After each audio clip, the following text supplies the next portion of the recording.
I always hate bringing this. Trust me, I hate recording for my own shit, so I feel that. Yeah. Hey everyone, welcome to the next episode of the Movies, Comics, and Life podcast. I'm your host, Patrick Bonina, aka Patronic27, with my co-host. You talk, dude. Talk. Hi, I'm Benj. Hi. Jesus Christ. And I don't have a cool name like Patronic27, so I'm just Benj. though technically you used to have one. Don't talk about that, please. What was it again? What was it again? It was Benjonic 12. Benjonic 12. Oh my god.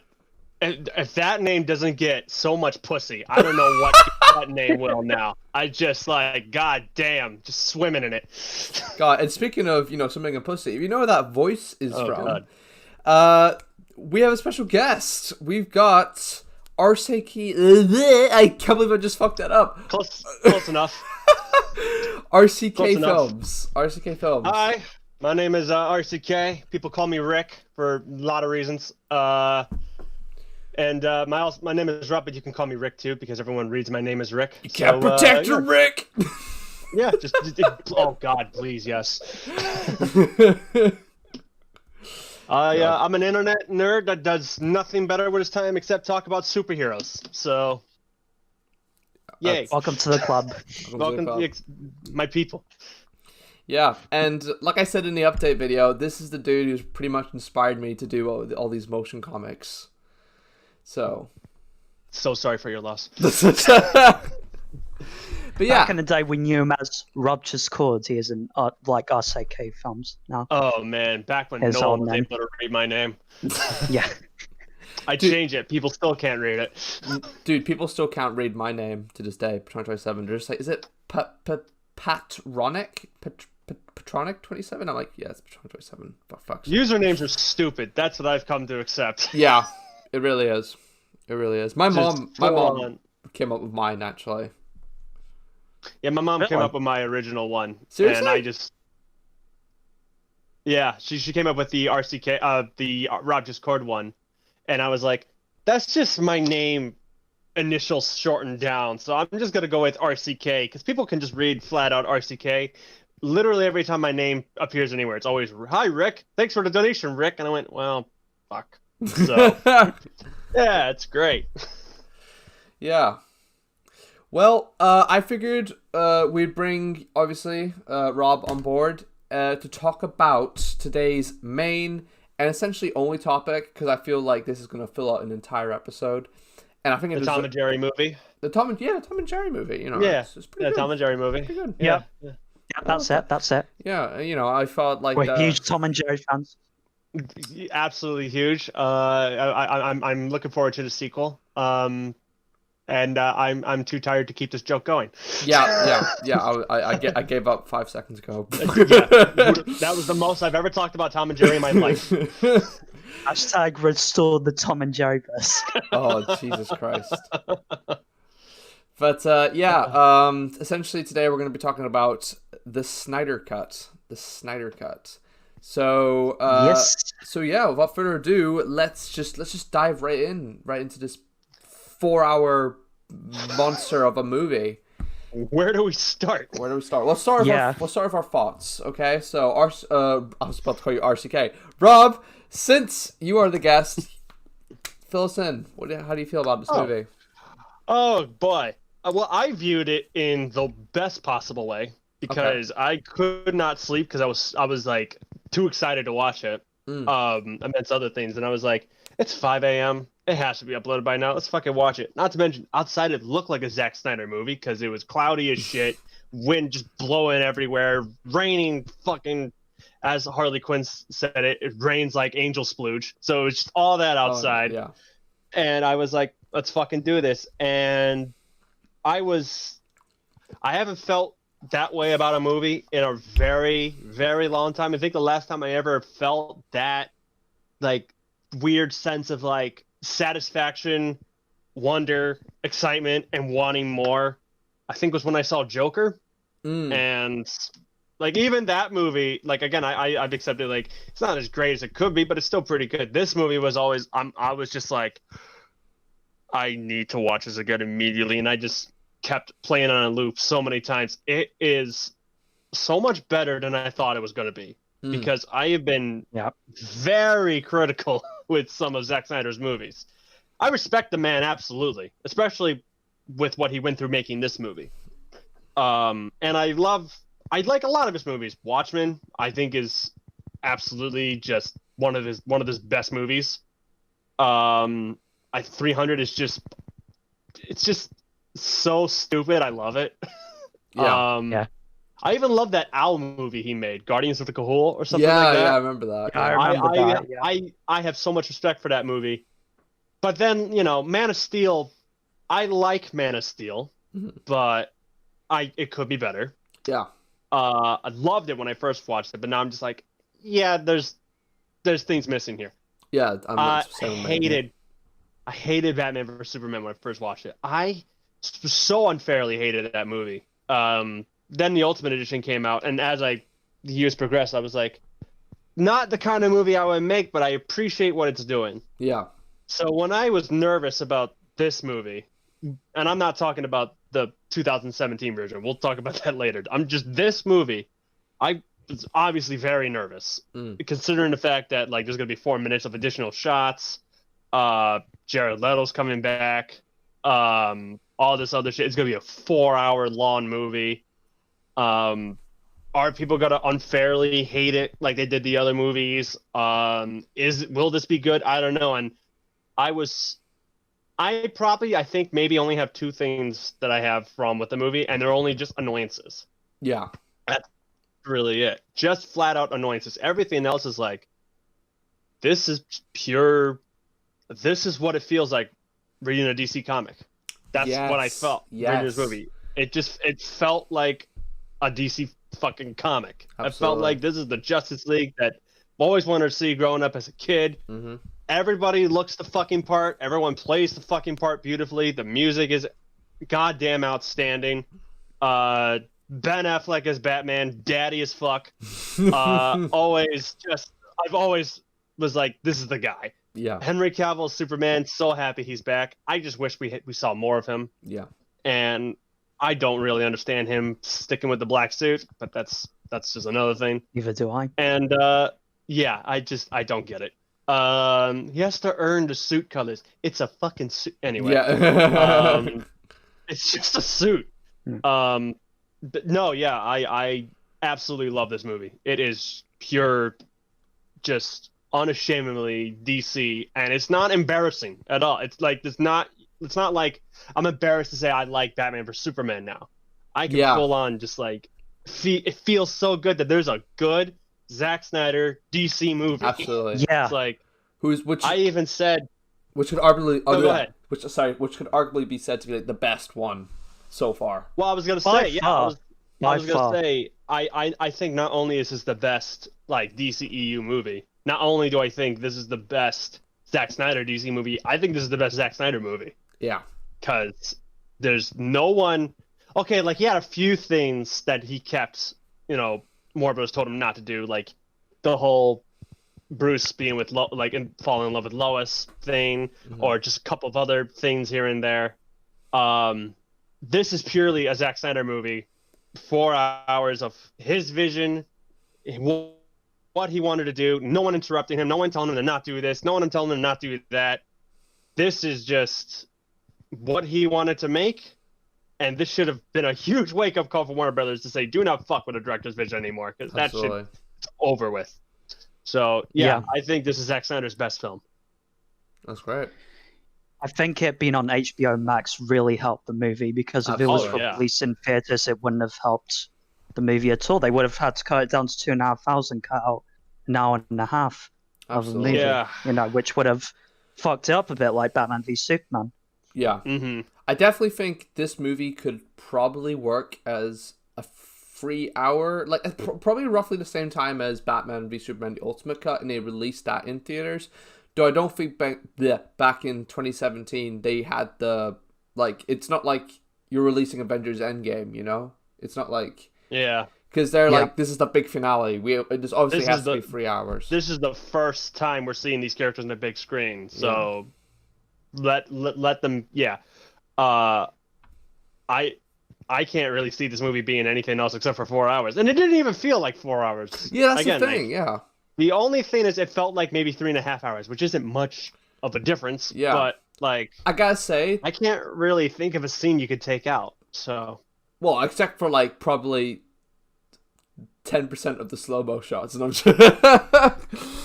Maybe speed them up a bit. Yeah, maybe just speed them up. I have to admit, some scenes the slow-mo really works. Oh, absolutely. There are some scenes where it Every really helps. Slow-mo scene with the Flash opening, for works. example. Oh yeah. And the Flash, yeah. Every slow-mo scene with the Flash works. I get why, and it's. Well, first of all, yeah, it's a funny joke saying like, "Wow, every scene with the Flash, it's in slow motion, fastest man alive." Much. I get those jokes, but it works because you can see what he's doing. Absolutely. Maybe the scene where Hippolyta is running away from that palace that's collapsing. I was literally about to say that. That's in slow motion. You didn't need that. You didn't need that. I do remember, like, on first viewing, I was like, when we were watching that scene, I was just sort of like, this is actually, it's been like 5 minutes. She's still sliding on the floor. What's going on? She's still running. She's still running. Shit. Yeah, she runs really slow. And now she's the most intense running sequence I've ever seen. Yeah. I mean, I gotta give credit to this though. In that scene, those like Amazons, the abs on those Amazons. Oh god. Holy fuck. They like I literally. have never felt less of a man than looking at those Amazons. Just being like, my god, their dicks are bigger than mine, I can tell. Absolutely. Jesus Lord. Jesus. I even thought that in the 2017 version, because they did have a couple shots of the Amazons, and I even thought of it back then, like one of them, like as the whatever the door falls on one of their shoulders, it's just like a shot of just below looking up, and you could just see like every muscle just contract, and I was like, they have muscles on top of muscles. Yeah. Mm-hmm. Their eyes have muscles. Yeah. Steroids. No, I'm sure. Yeah, no. Steroids. No, who knows what they got in the mascara? Oh god. Definitely ain't Popeye spinach. Oh, that's actually quite shocking. It's quite shocking when you think all the like scenes of the 2017 version that are like semi-enjoyable and like fun were all Zack Snyder. I'm not surprised, honestly. Like literally, like you said, you rewatched it. Did both of you rewatch it, or just you? It was just me. I don't want to. I never. Only if it's a drinking game, because I don't want to fucking rewatch it. Yeah, good. Good on you. Absolutely. Like the movie itself is just I just hate everything that movie stands for. Yeah. Like who traumatized me when I saw it in cinemas. It really. As a DC fan. Here's a story I want to tell. Okay. So, I was obviously, when it first came out, I didn't know what to think about the whole Josh Whedon taking over, because obviously we didn't know the information we now know. Mm-hmm. But I liked Josh. I like his work to an extent. Like I love the first Avengers. I think the first Avengers is his best movie. But I thought Age of Ultron was And I'm not even that big of a fan of Buffy, so it was always like, he's okay. Yeah. But I, again, did not like Zack Snyder, because I just, at the time, hated Batman vs. Superman, though I felt horrible for what happened to him and his family. However, when I woke up really early, because I booked the tickets to see the movie, and I didn't feel like taking an Uber to drive me to my nearest theater. I instead, the movie theater I went to is like walking distance, maybe 2 hours away from my house. So I instead walked all the way from where I live in like down to the city area to see this movie. And the whole time my legs are on fire, and I'm thinking, you know what? This is worth it, because this is the fucking Justice League. All right, I fucking love the Justice League. That was my favorite show when I was a kid. It was always goddamn what's happening in Justice League. I need to see part 2 now. I am so excited for this. I saw a screenshot of Henry with the CGI stuff. That looks a bit odd, but that was just a screenshot. Maybe it'll look better. We've never done something like this before. They have all this money. There's no way it can look bad. And I think I didn't know they cut the movie to 2 hours at the time. I knew it was going to be short, but like that was probably the one thing I was kind of dreading, because I was like, I didn't want this movie to be short. But I showed up to the movie theater. I sat down. Everything was hurting, but I'm like, the movie's starting. Let's go. oh my God, what did they do to his mouth? Yeah. He turned his head and his mouth stayed there. Like, yes, yeah. I was shocked. What? I really was. This is it. This is how they're showing. It's like what Mr. Sunday Movie said. This is it. This is how we're introducing this movie to everybody, by showing the worst fucking effect in the planet. Yeah, especially when you look at the opening to Zack Snyder's Justice League comparatively. Is it just? Yeah. I mean, It's they just like, saw that and went, "That's too scary. That's Jesus too scary. Let's scare the kids. We need Superman without his mustache. Don't let him wear a black suit. We need to sell toys." You know, like I've actually got a story myself with the Joss Whedon cut for Justice League. It's a bit, I don't want to say depressing, but it's a bit like, it was during a time in my life. Now knowing everything that happened behind the scenes of that movie, it is depressing. Well, yeah, it's depressing, but it's also a depressing matter on my end. It was like, okay, I'll glance over this very quickly. During the time of Justice League, whenever it was releasing, I was like in a really dark place because I was like basically I was suffering from depression and anxiety, and I had to drop out of school, and I lost a lot of weight. It was basically a really shitty time. And I remember, I was looking forward to watching Justice League, but like I wasn't as hyped as I would be, like, you know, for Batman v Superman or etc., or as I should be for a Justice League movie. And obviously with all the stuff that was going on behind the scenes, I was like, this movie's gonna fucking die. So, so when I went to go see it with my mom and my sis, I kind of like, I don't know. I watched it in this really weird mindset at the time where like I got a sense of hope from it, that when I left that theater, like I saw it felt different. Obviously, that sense of hope that winds like a river. It comes and goes. Well, it definitely did go. I'll tell you that it definitely did go very quickly. Like the car keys, you have to look for it. But yeah, but essentially, when I left that theater, I was like, that movie felt nothing like Batman v Superman nor Man of Steel. But you know what? I actually kind of like it, and I was like, it wasn't because I was blind to it. I don't know what it was, but like I said at the time, I was like, I was really depressed and shit. And I suppose the main factor that really actually like made me feel so much better was actually Henry Cavill as Superman.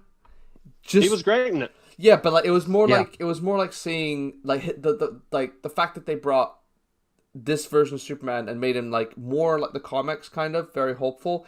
It kind of made me like, I don't know, it just kind of speaks to how much that character really means to me. So when I got out of the cinema and I saw it, I was like, fuck, what is wrong with me right now? I gotta get my shit together.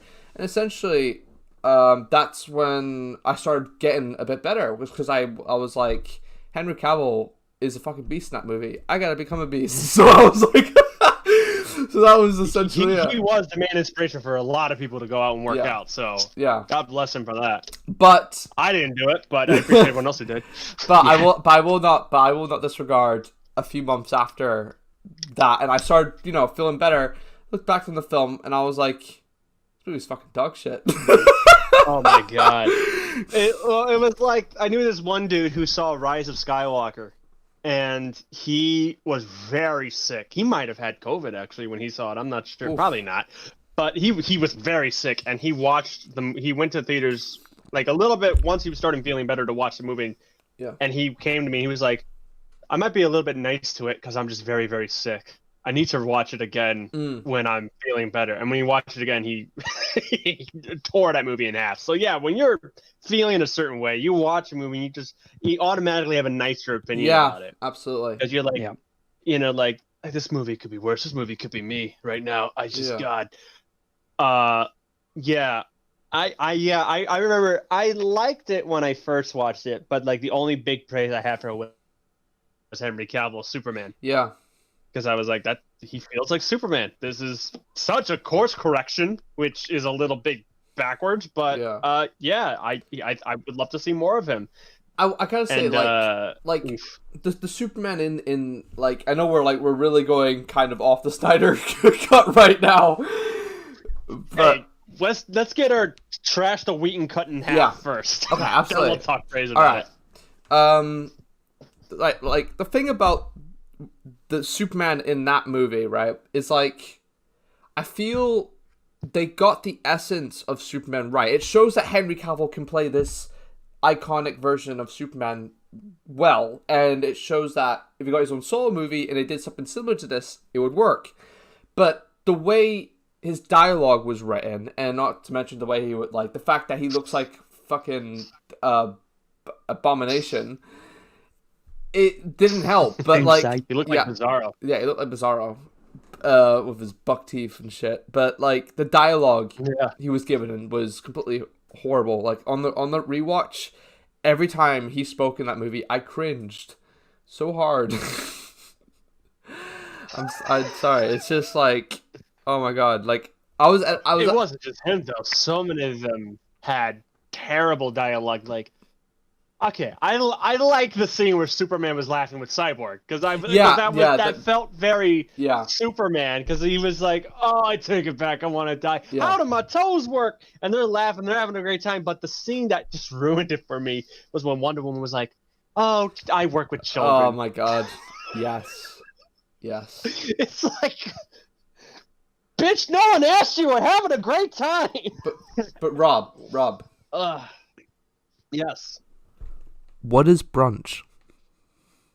Like seriously, what is brunch? It's like you're waiting an hour essentially for lunch. It's just people move so slow. Okay, but do you want to join our league? That has nothing to do with anything. Oh man, when I saw that in cinemas, that was the moment where my jaw dropped to the ground. Because that was the most noticeable reshoot edition that I saw. Because it was completely different from what Zack had shot, and you could tell immediately. It shocked me so much. Yeah, what bugged me was when I first watched it, I didn't even notice. I wasn't even listening to it because I didn't even hear him talk about brunch, because I was so shocked with how blatantly obvious the reshoot was. Because one, Ezra Miller looked one way in one shot, and it's clearly a Snyder. He's clearly there. Then the next, you literally see the green outline around him. Yeah, he's got like a fucked up haircut. I think he just got off set from filming Fantastic Beasts or whatever. Like, he's got a fucked up haircut. He looks like he'd lost a bit of weight, and I was just like, wow, they really didn't give a fuck, did they? And then in the end of the movie, when he's racing against Superman, and he was like, Bruce said something about you having to take us all to lunch, and I'm just like, what the fuck is brunch got to do with it? And then I saw the movie again, and I still didn't get it. I gotta say, like, so random. I noticed practically probably almost every reshot scene when I saw that movie the first time, even, and like, I remember it was so jarring because, like, especially in Ben Affleck's case, because like oh my god, the Aquaman scene, he's standing there talking to Arthur, and then the next minute he's just like fucking bloated as shit. He's me on a cheat day. Yeah, oh my god. And like, first of all, like, one thing, I felt so horrible for Ben Affleck because he was going through some shit. So I don't want to completely rip him apart, but like, it's not his fault. Maybe it is, but like, it's just the fact that they didn't care. They didn't care that anybody was going through some tough shit. They filmed it. That's what drives me nuts. They finished the movie. They finished it. Everything was shot. Henry's stuff was done. Gal's stuff was done. Ezra's stuff was done. Ray Fisher, his stuff was way done. And then they just wanted to fuck it up like this. And Ben, clearly, he was going through, the divorce. He was an alcoholic at the time. And you could just tell, like, okay, yeah, you mentioned the Aquaman scene. He's like, I'm looking for warriors. There's an enemy coming from far away. Next scene. Fuck. 3 boxes. Tell me where they are and I'll give you all money. Yeah. And then next he looks good here. Now we're talking about penguins for some reason. Just Yeah. Oh God, it was so painfully obvious how much they didn't give a fuck. Absolutely. They just wanted to be Marvel. They just flat out like you see that when you watch Aquaman, when you watch Shazam, when you watch maybe not Birds of Prey, but when you watch this and then those movies, they so badly want to be Marvel. It's crazy how even after the Snyder cut and how well received this is being it's like they're like, oh no, the Justice League is still canon. This is still. They still want to canonize this piece of shit. Yeah, like for fuck's sake, it's not even that hard to like just say, yeah, that didn't happen. The Snyder cut is now canon. Like it's not that hard. Did y'all hear though who wants to? I mean, it is because Warner Brothers is just stupid. Well, yeah, and sure there are maybe like some stuff like I can't really remember if there's anything in Aquaman or Shazam that would like contradict Snyder's cut. Aquaman, no. Oh, well, except for the fact that Mira doesn't have a British accent. Oh yeah, but that can be ignored. I mean, yeah, that's weird. Yeah, and they don't use speech bubbles. Yeah, but like, see, James Wan was already going to do that. Bubble, yeah, I thought the speech bubble was only they can talk about this. No one else needs to hear this private conversation we're having. But then when I saw everyone else do it in the Snyder cut, I was like, okay, so they're just making this real. Okay. And then like they talk. All right, they're Amazons. They can talk underwater. It's fine. And it's like they talk like Amazons, Atlanteans. Whenever they're like in the ocean, like there's like there's a scene where like when they're speaking and it's not in the bubble, they talk like dolphins. Like you can hear dolphin noises. They were like clicking. Yeah. Which I mean, it's interesting, but that's very clearly just Snyder just being full on like, no, this is like a different language. It's like that. He's like, look, real people can't talk in the water, so neither can they. So they're doing like a dolphin language. They're Atlantean. They're not human. They are Atlantean. They are fine. They can talk. Yeah, absolutely. Y'all, did you guys hear who was the two new big supporters for Restore the Snyderverse now? The guy. Well, I know that the guy who plays Deathstroke tweeted Restore the Snyder Cut. Joe Manganiello. Okay, so the third. Yeah. So there's three of them now. First one is Jared Leto. Yeah. Really? He's full on like Restore the Snyder Cut. He's trying to like get Warner Brothers, because like what was it that Grace Randolph said? She said like if you want the Snyderverse to be restored, Jared Leto as the Joker is the key. And clearly like she said like that he has a good relationship with Warner Brothers. All right. So if they could just get like a thing going on where he can, and he only says he will only be the Joker if Snyder's involved. Seriously? So yeah, he said I will only return if Snyder's involved. Then again, though, Jared Leto has such an ego. Well, he'll just absolutely. He'll praise anybody that praises him. Yeah. It's like, what do you think of David Ayer? I think he's a Goliath. I think he's a mammoth, and he's a pleasure to work with. What do you think of Zack Snyder? I think he's a mammoth. He's a Goliath, and he's such a talented man, and he's a pleasure. What do you think of Adolf Hitler? I think he's a Goliath and a mammoth and a pleasure to work with. But hey, what do you think of Joaquin Phoenix? Oh, fuck that guy. Oh, fuck him. Don't do that. The third biggest supporter now for Restore to Snyder, the Restore to Snyderverse, because he's going hard right now. Is it Ray Fisher? Dwayne Rock Johnson. Oh, I heard about that. He wants Black Adam to be canon with the Snyderverse. Yeah. He's trying, because he even said when he was in the DC fandom thing, he flat out was like, I'm coming after y'all. I'm coming after Snyder's Justice League. And he named them all down. He's like, this is the key to success. Yeah. And what's really bothering me about the whole thing is just how petty Warner Brothers is being. It's just, I have so many opinions about Ray Fisher versus, Whedon, Walter Armada, that whole mess. Yeah. But they really want Whedon's cut to be canon. That's crazy to me. Absolutely. That's crazy. There's nothing about that movie that's a redeemable fact at all. Like, it's just I can't. Yeah, I just can't. It really doesn't make sense. And just like when you look at the numbers of the amount of like obviously we don't have HBO Max. I watched the Snyder cut Don't you have like Binge or Well, Crave or Binge something is like that? Binge is in I think it's Australia. We have yeah, we have Sky Cinema. Sky Cinema, okay. Yeah, and that's how I watched it on on that. But like I know like for in America with HBO Max, like the subscriptions and people who have just signed up for HBO Max is boosted exponentially. Like it's even like outdone Netflix and Disney Plus in the past week. And Warner Brothers are HBO Max and AT&T are trying to go to Warner Brothers going, look at this. Look at this. Look how much money you are throwing away.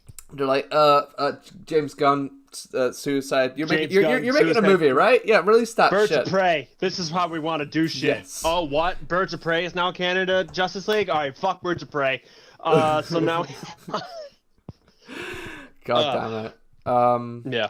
But yeah, Benj, what did you think of the Snyder Cut? I thought it was really good. I thought it was definitely because I got like Rob. Rob basically said a lot of what I was thinking already before I saw the Snyder Cut because I rewatched both of them before I did the first episode of the podcast. And yeah, I enjoyed Man of Steel. I thought it was entertaining. And then I just got so pissed off watching Batman v Superman, watching the way Batman was acting, and especially the way Superman was acting. It was just driving me nuts. So I was getting nervous, like, am I going to like the Snyder Cut, especially considering... I mean, I knew I was going to like it more than the Joss Whedon cut. There was no way it could be worse than that. I saw, like, idiots on the internet saying, like, oh, it's going to be worse than the Whedon cut. And I was like, how is that possible? How? It's impossible. How? Yeah. It's impossible for it to be worse. And immediately the first 10 minutes I was hooked with the music and the cinematography and the way it was shot. It hooked me immediately, and I was really entertained with it. And I've rewatched it twice. I haven't watched it 10 times like you guys because I don't have time for that shit.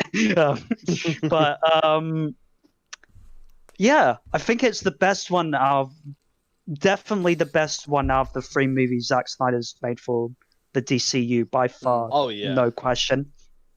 And that's because he managed to do everything he wanted to do. Yeah. He managed to make it 4 hours, split into chapters, and it just flowed so well. The characters were great. Everything was, honestly, I can't think of much to complain about. I see so many people, right, like in reviews who still arguably like say like, oh, this movie's good, but I thought the dynamics between a character and Justice League was better. And I'm like, seriously?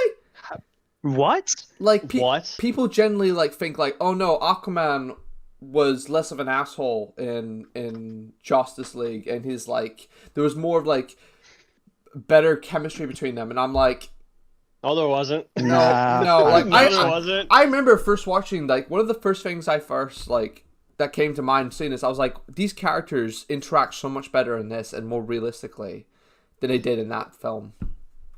Well, the thing is, the chemistry is so good in this. Yeah, you would watch the behind-the-scenes footage of, right before Snyder Cut was even announced that it's happening. Yeah. You would watch the behind-the-scenes of Justice League, and you see how much every actor's getting along with each other, how much they're praising each other, patting each other up, going, we got this, we got this. Like, you see Ray Fisher and Ezra Miller's friendship, like, blossom. You see Jason Momoa giving everybody a hug, stealing Wonder Woman's sword. We've all seen it. Yeah. And King goodness. You think you're gonna watch a different movie. You've seen the behind the scenes, then you watch Justice League, and you see none of that. You see no sense of we're friends. It just looks like they're doing a job. Yeah, we're doing this for money, and we're gonna this is just a commercial for all the solo movies that are coming out. Absolutely. And my big beef with Warner Brothers is the fact that if a movie fails, they won't take the responsibility for it. They just say, "Oh, it's the character's fault." Mm-hmm. Yeah. Oh, what's that? A movie with Superman failed? It's Superman's fault. Yeah. We don't know how to make Superman realistic. It's like, fuck you. You just don't know what you're doing. Absolutely. Yeah. I'd say I know I keep coming back to Superman, but like, fuck, Superman. As do I. Yeah, like, but Superman is just like, they say like, oh, he's not doable today, and I'm like, it's not that hard. It's Superman, not hard. Right? It's really not that hard. It's Superman and Lois shows that it can work so well, like super, like not just Superman and Lois, fucking Captain America in the MCU. That is a great example to show that a character. I said the other Yeah, like Benj had said. But yeah, but like, I'm just Warner Brothers. The fact, like, I know, we talked about this on the last podcast, but they're making the Superman reboot or some shit like that, and the fact that they're not even bringing back Henry Cavill and they're thinking about getting a new guy, it's like, what are you doing? You know what I mean? Yeah. Yeah, I don't know how I feel about the new Superman thing. I don't know. I just I don't trust it because I just don't trust J.J. Abrams doing anything. Yeah. Yeah. Star Wars. Yeah. No. But do not trust it. But yeah, like, all right. So my situation with the Snyder Cut, right? Before I even saw the film, like I think like we've all done, we rewatched Man of Steel, Batman, Superman, all that shit, and rewatching Man of Steel, for me is like, it's always like a kind of like a trip back to whenever I first saw it because of like my experience of it the first time. I had such like watching that movie the first time in cinemas was one of the best cinema experiences I ever had. Like I'll admit, like I was pretty blind to a lot of the flaws it does have. Like when I watch it now, I'm like, yeah, that's as we normally are when we first watch a movie. Yeah, absolutely. And like, you know, I praised Rogue One when I first watched it. Now that's a totally different thing. But like you watch a movie first and you're like, this is the best movie I've ever seen. You give it time and you're like, or you watch a Jeremy Jahns video and you're like, oh yeah, you're right. Yeah. This could be better. Absolutely. But like, yeah, like I was watching it this time and I was like, this movie, like I see its problems, I see its flaws, but you know what? I still had a fucking good time. I still like the movie. Henry Cavill, like, I feel like for what they're like, when you look at this, and I'm gonna get into this part in a second, but when you look at this as like sort of like this Elseworlds take on this character of Superman, it's like it kind of works in a sense. Like you're just like, this is pretty cool. It's pretty neat to see Superman this way. So I enjoyed it. Like I enjoyed watching Man of Steel, and then when I went to watch Batman v Superman, I was kind of like, I still enjoy it, but like there's still just a lot of stuff that would still piss me off, like Superman. Like I give Man of Steel the benefit of the doubt of making him a bit darker than he normally would be because it's like his first sort of experience even being a superhero. Yeah. But like in Batman v Superman, they really just like ham it down that this guy is depressed. He hates his job. He hates his life. See, I've always hated that. Why is everyone thinking me as a god? Yeah. I don't want to be a god. I've always hated that take of Superman where he's like, is the people of Earth worthy of me? Yeah. Yeah, absolutely. I hate that take so much. It's just like, I'm okay with him being uncomfortable with how the world views him. Yeah. I'm okay with him like struggling with certain, like a lot of the dialogue he had was kind of cringe. Like, yeah, you know, it did this existed in my world. This meant hope in my world, but my world doesn't exist anymore. No one stays good in this world. No one stays good in this world. It's like, yeah, that's Superman, all right. Yeah. But like again, the whole idea of is the world worthy of me, and how everyone else is basically saying that to him is like, be their hero, be this, or be none of it. You don't know what a thing. See, I would always view it as it's not Clark thinking is the world worthy of him. Automatically, the point that I think Clark would be is I failed, just full on like I let them down. I messed this up somehow, and I'm more. They fear me than they trust me. Yeah, and it's my fault. Like he would blame himself, especially after what Batman did. That's besides the point. Yeah, a good example of that is like that reminds me of. I'm not sure you saw it. Like, did you ever watch Superman the animated series? Oh yeah, yeah, right. Like, you know, like at the finale, Superman turns kind of like he's like mind controlled by Darkseid. Yeah, it wasn't like Darkseid took him over or something like that. Yeah. And then at the very end, he kind of like loses the people's trust because they're just like, you fucking turned evil and you fucked this entire planet, and like he's just like, Lois, I don't know how I'm gonna regain their trust and shit. And she's like, you'll do it like one person at a time. And then by Justice League, he's like, yeah, we good, and everyone's like, we're good. Oh yeah, I remember that. Like, especially when he went to the UN in the first episode of Justice League, everyone was like, oh yeah, we still don't like you. Yeah, and he was like, still nah. And he's like, how about we recreate the plot from Superman 4? Oh god. Get rid of all those missiles and shit. Yeah. But yeah, like, right, so another thing with Batman v Superman is like, I love Ben Affleck as Batman, even despite the killing, which was, whatever. I still love like Ben Affleck.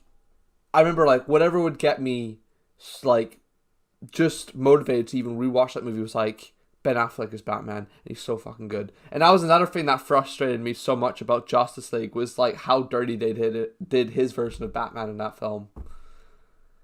See, I'll say this. I think Ben was still better in BVS. He was great in this. Absolutely. Yeah. He was like, this is now... I absolutely agree with you here. Right? This is now Bruce Wayne fully like, his faith is restored in humanity. Mm-hmm.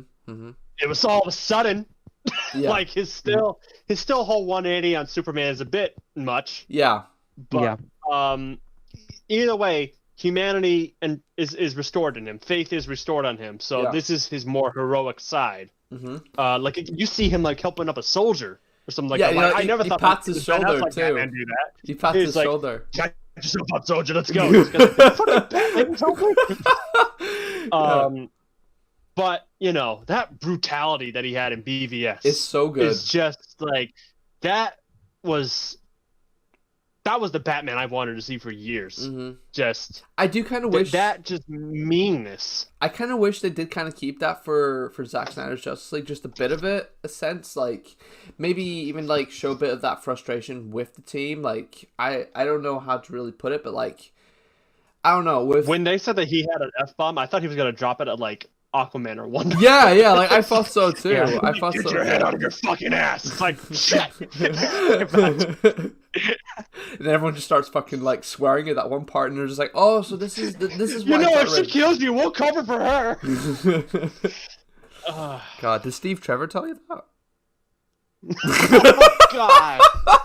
What was it that Nick Mason said in Mr. Sunday Movies review of Justice League? He was like, I just wrote here, Batman's very mean. I don't like it. God damn it. But yeah, Ben Affleck as Batman and Batman v Superman was always one of the best aspects of that film. But yeah, so he was better in that, but he was still great in this. But that nightmare scene, fuck. Oh man, we're gonna nightmare sequence. We're gonna get to that. We're definitely gonna get to that. Oh yeah, please, yes. I have so much to say about that. But yeah, so Batman v Superman, I still enjoyed it, but I still had issues. But like, so I'm actually doing a video essay on this. Which I was going to release before the podcast, but lazy. I tried to make a video before this and I failed, so. Trust me, like there have been times where I was like, fuck, I don't think I can do this, and I'm just like, no, I gotta fucking do it. I can't, whatever. That's more hopeful than me.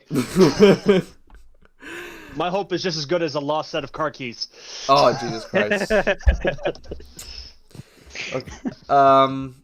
But yeah, right, so essentially I was viewing these movies not necessarily as the way we all did back in 2013, 2016, when it was like the start of this big cinematic universe that's going to span out. Snyder's the god kind of thing. Yeah, and essentially it's like, this is going to start off fucking Batman under the Red Hood. This is going to do bloody Superman, like the death of Superman stories ruined. We can't ever do this again or shit.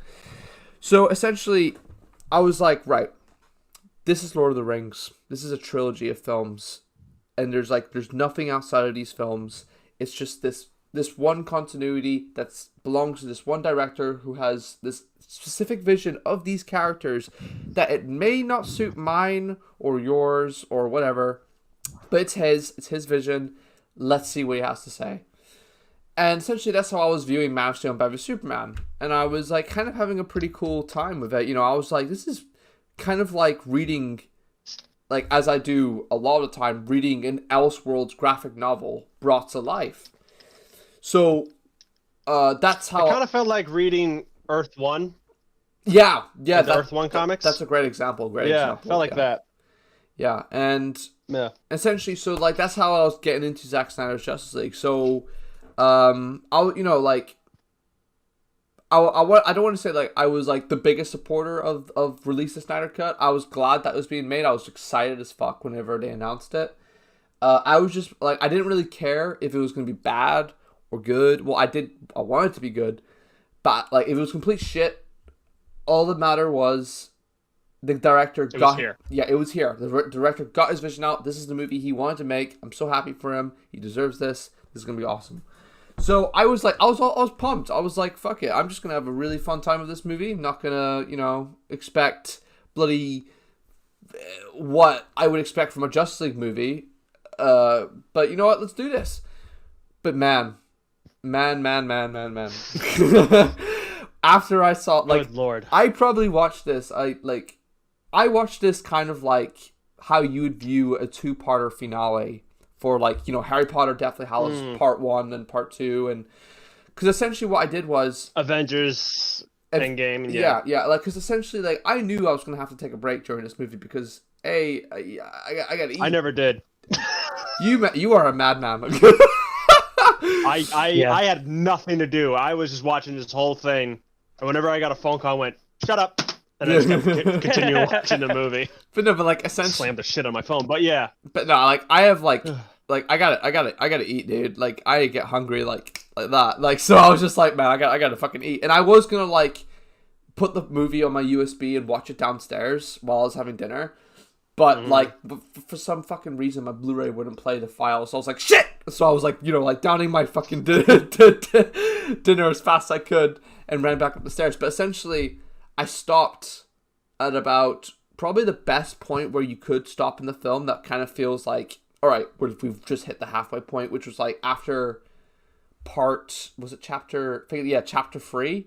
Where the Justice League is just... Beginning of Chapter 4. Yeah, beginning of Chapter 4, where, like, they really just, like... They finally just got into their costumes, So, essentially, Justice League Part 2 has started. Yeah, it's kind of crazy to think that they don't even really wear their suits until Chapter 4. Yeah, like, we don't that's 2 hours into Ben it. wear the suit till Chapter 4. That's the first thing I thought when I paused it. I was like, fuck, we haven't even seen the Justice League yet. It's been almost 2 hours. And, like, you don't even mind that. You don't even feel it, it's like, wow. Because they build it, slowly, and, they build the characters up. Yeah. And it's well done. I definitely appreciated it more on a rewatch. For the first time I saw it, I was like, fucking hell. That's how I've been telling. That's how I've been telling, like, even my mom or my aunt or whatever, who or even my dad, who was like, when they're like, oh, we're gonna watch Zack Snyder's Justice League, and I'm just like, right, okay, here's what you gotta do. If you want to take a break or whatever, because I know you guys aren't gonna be able to sit for 4 fucking hours, take a break during Chapter 3 or 4 after each one of those, because it's gonna flow better for you guys. And yeah, but essentially, that's what I did. And man, after I finished that movie, I was like, I gotta watch this movie again right now. I was like, oh boy, I was like, I was expecting to have a fun time, but I was not expecting to have an nerdgasm. An emotional roller coaster. Yeah, an emotional roller coaster. Quite literally a roller coaster. Like I was jumping up and down and shit, man. God. Yeah. But yeah, like, dude, I can like 100% say restore the Snyderverse. For God's sake. Yep. Restore the Snyderverse. I don't care if it's like just a little HBO Max series he does maybe once a year or some shit. Just do something that continues this universe. It doesn't even have to be connected to whatever Warner Brothers are doing, because they've already established that a multiverse exists with the Batman and even the Superman thing. Just have this universe just still exist. The story's still not finished. I gotta be frank. If they do restore the Snyderverse, HBO Max has to be involved, not Warner Brothers. Oh, absolutely. Because they would fuck it up. Absolutely. Because And the thing is, there's just so many variables because the thing with the release the Snyder Cut movement was that the Snyder Cut existed. It was like it was gonna come out sooner or later. Yeah. But with restoring the Snyderverse, it's they might have to invest at least $400 million into these movies because he has to make 2 sequels at least. Yeah. With Darkseid and all the shit he has planned. So it's a lot of shit that's gonna have to be worked with these movies if they do make them. But honestly, after seeing this, I would love to see more of these characters. Yeah. They had such good dynamic. I just really enjoyed it. And if he keeps this tone and this vibe and he doesn't somehow go down the road he did with Batman v Superman somehow. Yeah. I'd love to see sequels for this. I would definitely like to see more of these characters in the way he does it. How would you guys feel, HBO right? Max have been involved, not Warner Brothers. But like, how would you guys feel? Because I did hear this the other day. Sorry, Benj. You were speaking earlier about Jay Oliva, obviously doing like the DC animations and shit. How would you feel if they actually continued this universe, but in animation form? Not a bad idea. Yeah. I mean, obviously, I would prefer it in live action. Yeah. But like, I could see them doing that just as long as they get the cast back. Yeah. 'Cause I feel like they will do it. Yeah. It will be interesting to see that, but I feel like that'll be a good way to do it if they just will not let him film everybody because they're just too busy with Momoa and Ezra and Ben and Gal, Obviously, they're doing nothing with Henry and Ray, but like... They're just standing in the corner like... Hi guys, we're here. Well, I mean, I'm Henry. Henry's doing the fucking Witcher. He's swinging swords. That's true. Yeah, that's true. But yeah. Meanwhile, Ray. he's on Twitch. He's on Twitch. Oh yeah, he is on Twitch. I forgot about that. Is he? Yeah. Yeah, he's on Twitch. He was there. He was live when he found out that the Snyder Cut was announced. Yeah.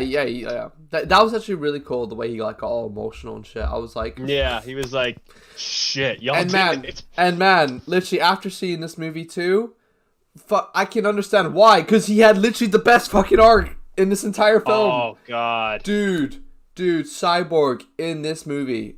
It's so crazy that they in fact like cut this beautiful arc out of this movie with the 2017 version. Yeah. Yeah, they really fucked him in the Whedon version compared to this. You see, I'm like the first time I saw like this film and that scene, like that 10-minute montage of just his origin and the music and just, oh my god, I was getting like emotional and just the goosebumps I was getting during that scene. And like whenever we can talk about spoilers. I forgot to say that at the beginning. Spoilers, shit. Oh yeah, by this point, yeah, fuck that. Yeah, if you didn't figure that by now, well, fuck it. But sorry, but like, sorry. But like that moment when he's just like sort of he's like in his like cybernetic mind shit, and he's like watching this footage of this lady who's like she doesn't have a lot of money. She's suffering from that and shit. And he literally like raises her bank loan, and like she goes to the bank and like the cash machine or whatever, and like it's like you just won Gotham's lottery or some whatever, and like he just smiles and the music just builds up, and I was like, it was a great character moment that wasn't present at all in the Whedon version. No, none of even that. Yeah. He was good in the Whedon version, but like you could clearly tell there was something missing. Oh yeah, my camera decides to focus. That's great. Anyway, so it's like they saw that scene where he helps that lady in the ATM and sees her life and gives her more money. They saw that and went, yeah, but he doesn't say booyah. Oh my god. So. Yeah, it doesn't matter. The fact that he's not saying "booyah," we gotta cut this and reshoot everything. We gotta make him like the Teen Titans cyborg. Yeah, they could have added the scene, but then added a small reshoot where he just looks at the woman and goes, "Booyah," and then walks away. I do like really quick. I like when those two people were walking by him and they were like, "What the fuck?" Yeah, and then they just kept walking because they're like, "Oh, this is Gotham City." Yeah. What haven't we seen at this point? I gotta say, like, We'll be saw seeing Tattooed Two-Face Clown next. earlier, so the way you were saying about like how Warner Bros. Looked at that and cut that scene, that's how I felt exactly whenever at that awesome that was way better than the 2017 version, the Wonder Woman intro scene. Oh god. Where like she She said, fucked those guys she up. fucked She them. fucked them. She- Like, look, I'm gonna say it. I didn't even Especially mind that it. last guy. I didn't even mind I'm it. gonna say it. I hated Wonder Woman 84. I did not Dude, like Wonder the Woman movie 84. sucks ass. It was It so sucks mediocre. ass. It was so. It felt like the Batman and Robin of Wonder Woman. Oh my where god. it was just like You're you so right. had. I don't even want to say Batman Forever because like with Batman Forever, it's like there's some good things about it, but it's still not the greatest. Yeah. This is worse. But that scene where she whips those motherfuckers' ass in the bank, slamming them in a wall, like it felt like the warehouse scene in Batman vs Superman, where he just massacres those people. She massacred these people, and it was like that's the Wonder Woman I want to see. I didn't love mind it. I love Gala's Wonder Woman. But her peace and love shit. It's fine. That's Wonder Woman. But this is what I want to see from Gal Gadot as Wonder Woman. But it was that line she gives to that kid about like who you can be whoever you want to be. I was like, Warner Brothers looked at that and was like, no, we gotta cut that. This can't be in it. No. I think that's Donna Character Troy. development. Yeah, that's like I saw that. I heard someone talk about that the other day, saying it could be Donna Troy, and I was like, You could pass that as Donna Troy. Yeah, that could be Donna Troy. That works. That would be so cool. I'd love that. I just love how it's like she slams him in a wall, just bleeding everywhere, throws the bomb up, obliterates that guy. That hat falls down. The cop's like, I could wear that hat. And the first thing she says when she obliterates all of them is, "Okay, you guys okay? Yeah. You need help?" The kids would be like, It's like you just fucking murdered. like I'll admit, like she was a bit extreme with that one dude, but like I feel like you know what? Under the circumstances that the way he was trying to murder all these people, I was like, you know what? He deserved it. He deserved it. She was just like, do your thing. She was like, look, dude, you could have given up 5 minutes ago. You saw what I did to all these dudes, but you still kept going. So you know what? Fuck you. And then she. Yeah. I want to know what did she do with that guy she was interrogating in the last one? What did she do with him? Just threw him up the building. Just goddamn like I'm gonna get something here to make this joke funny. Anyway, so she's like, so tell me who you are, terrorists. Where are they? Bye. Yeah, probably. Just full on, just pluck that full. Yeah. She looked at him and went, yeet! But, yeah. Goddamn. But, like, again, with characters that were just done so much way better in this, The Flash. Can we admit? The Flash was just a lot better in this than he fucking was. I owe Ezra Miller an apology. Mm-hmm. Somebody else go first, because I've been going on. I need to gather what I have to say about Ezra Miller's Flash. I'll start then. Okay. Yeah. I think that, I agree completely. Ezra Miller in this was way better than he was in the Joss Whedon version. And I think simply because he was far more vulnerable in this version. He was far more... You could tell he was a kid trying to start out, and, he was starting out, he doesn't have much experience. And there were at least 2 scenes where he got hurt so bad he was screaming, and Wonder Woman or Batman had to save him. And it just really added character. Yeah. And it really, you really bought that he was a kid. He's not an incompetent fool. Yeah, he wasn't tripping every 2 seconds. Yeah, tripping on Wonder Woman's I was just about to say. Like, he was tripping all right, but he wasn't tripping on Wonder Woman. Oh, God. But yeah, and like I agree with you, Benj, with the whole, like, he feels more innocent, but at the same time, a part of me felt like he felt a lot more heroic too, because, like, definitely, for example, like that scene where he didn't need no Russian family to save something. Exactly, and heroic. Like, instead of a Russian family, it was the whole Justice League and the whole world. Fucking world. Oh, yeah. Jesus Christ, that scene Dude, I think about that scene so much. I work out to that music every day. I think that is legitimately the best scene in the whole movie. It is. Probably, yeah. It is fact. Is the best. I made that again. Like, I didn't do a full Instagram react. I might someday. Oh, please do an Instagram. Please do. Get high watching Snyder Cut. Maybe I'll watch the black and white version. But oh, dude. Like, I did one where I was watching it where I was just like, this scene is everything. This is everything. This is what where we're fucking my God, it's happening.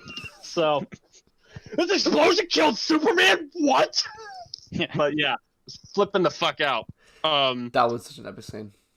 See, here's the thing about The Flash. I love The Flash. I'm still waiting for a proper version of The Flash, live-action Flash to come out, and I'm hoping it's the Flash movie. Yeah. I'm not liking where it's heading now. Yeah. Especially the fact that, again, Michael Keaton might not be in it, and Ray Fisher's out of the movie entirely. Mm-hmm. Bullshit. Yeah. But that's besides the point. I still don't really have a favorite live-action Flash. Like, here are my rankings. Okay, so it's the 90s Flash, Ezra Miller, and like Grant Gustin, but only the first 3 seasons of the Flash. Yeah. I hate where that show's going. It's too much. It's just there's so many episodes. It's so repetitive. It's always a new speedster. It's always this. It's always Barry can't do this. It's always no, where the Flash. He's not fast enough. He's not fast enough. It's not fast enough. And again, the Justice League version of the Flash was horrible. Yeah. And that immediately was always like, oh yeah, Grant's better because Ezra Miller's, Ezra Miller's too busy choking somebody in fucking Iceland. You want to fight? Is it just you want to fight? I love that video so much. I do that impression with my friends almost every day. I love it so much. God damn, like, still no one has talked about that. Yeah. Like, do we have questions? What happened? Exactly. Yeah. It's not like Amber Turd when we know what happened with that. What happened with this? Did she ask for it? What happened? I was so surprised when he shows up at DC Fandom. I was like, really? He's still here? Yeah. He was there? I would have thought he would have been lying low. Like, maybe I shouldn't do any press for him. I'm going to call somebody out here. I won't name names, but I have a friend who I love dearly. She saw Ezra Miller choking that fan in Iceland. She's watching the video and she goes, I can fix him. I went, no, you can't. Stop that. She'll look at literally that moment was just like, I could fix him. I might want that. Oh my Jesus Christ. So when that happened, I was afraid that the Snyder Cut was never gonna happen because at that point, like, he fucked it up. We had some hope there, then he fucked it up, but thankfully not, and it's still here. This though, his performance in here. Oh my God! Like, he's still okay. I want to say, like, Grant is here. Yeah. And Ezra now is like right here. Yeah, he's like second. He's second. He had all my favorite scenes. That scene where he saves Iris. Oh, that's so beautiful. I play that song almost every day. Yeah. That again, the scene where he reverses time, all the interactions with his father. I love him and Cyborg together. Like, that scene, like when they're digging up Superman's grave. Yeah. And like, how respectful he is. He's not making a fucking Pet Cemetery joke. He's not making these dumb brunch references, or he's not trying to fist bump Cyborg. He's just full on like, we could do this in a millisecond. Oh, he was my hero. Just that alone. And just him freaking out over the fortress. Yeah. How they were moving his body and everything was opening up. He's like, it knows he's here. That was so cool. That was dope as fuck when he thanks to him, Superman was brought back to life. Absolutely. And my only thing is, at the very least, I can't believe I'm gonna do this. I'm giving Justice League a compliment about something. It's not very good. It's not how they did it, but I would have liked to see in Snyder Cut Superman interacting with the Flash, especially the fact that I was thinking about that the other day.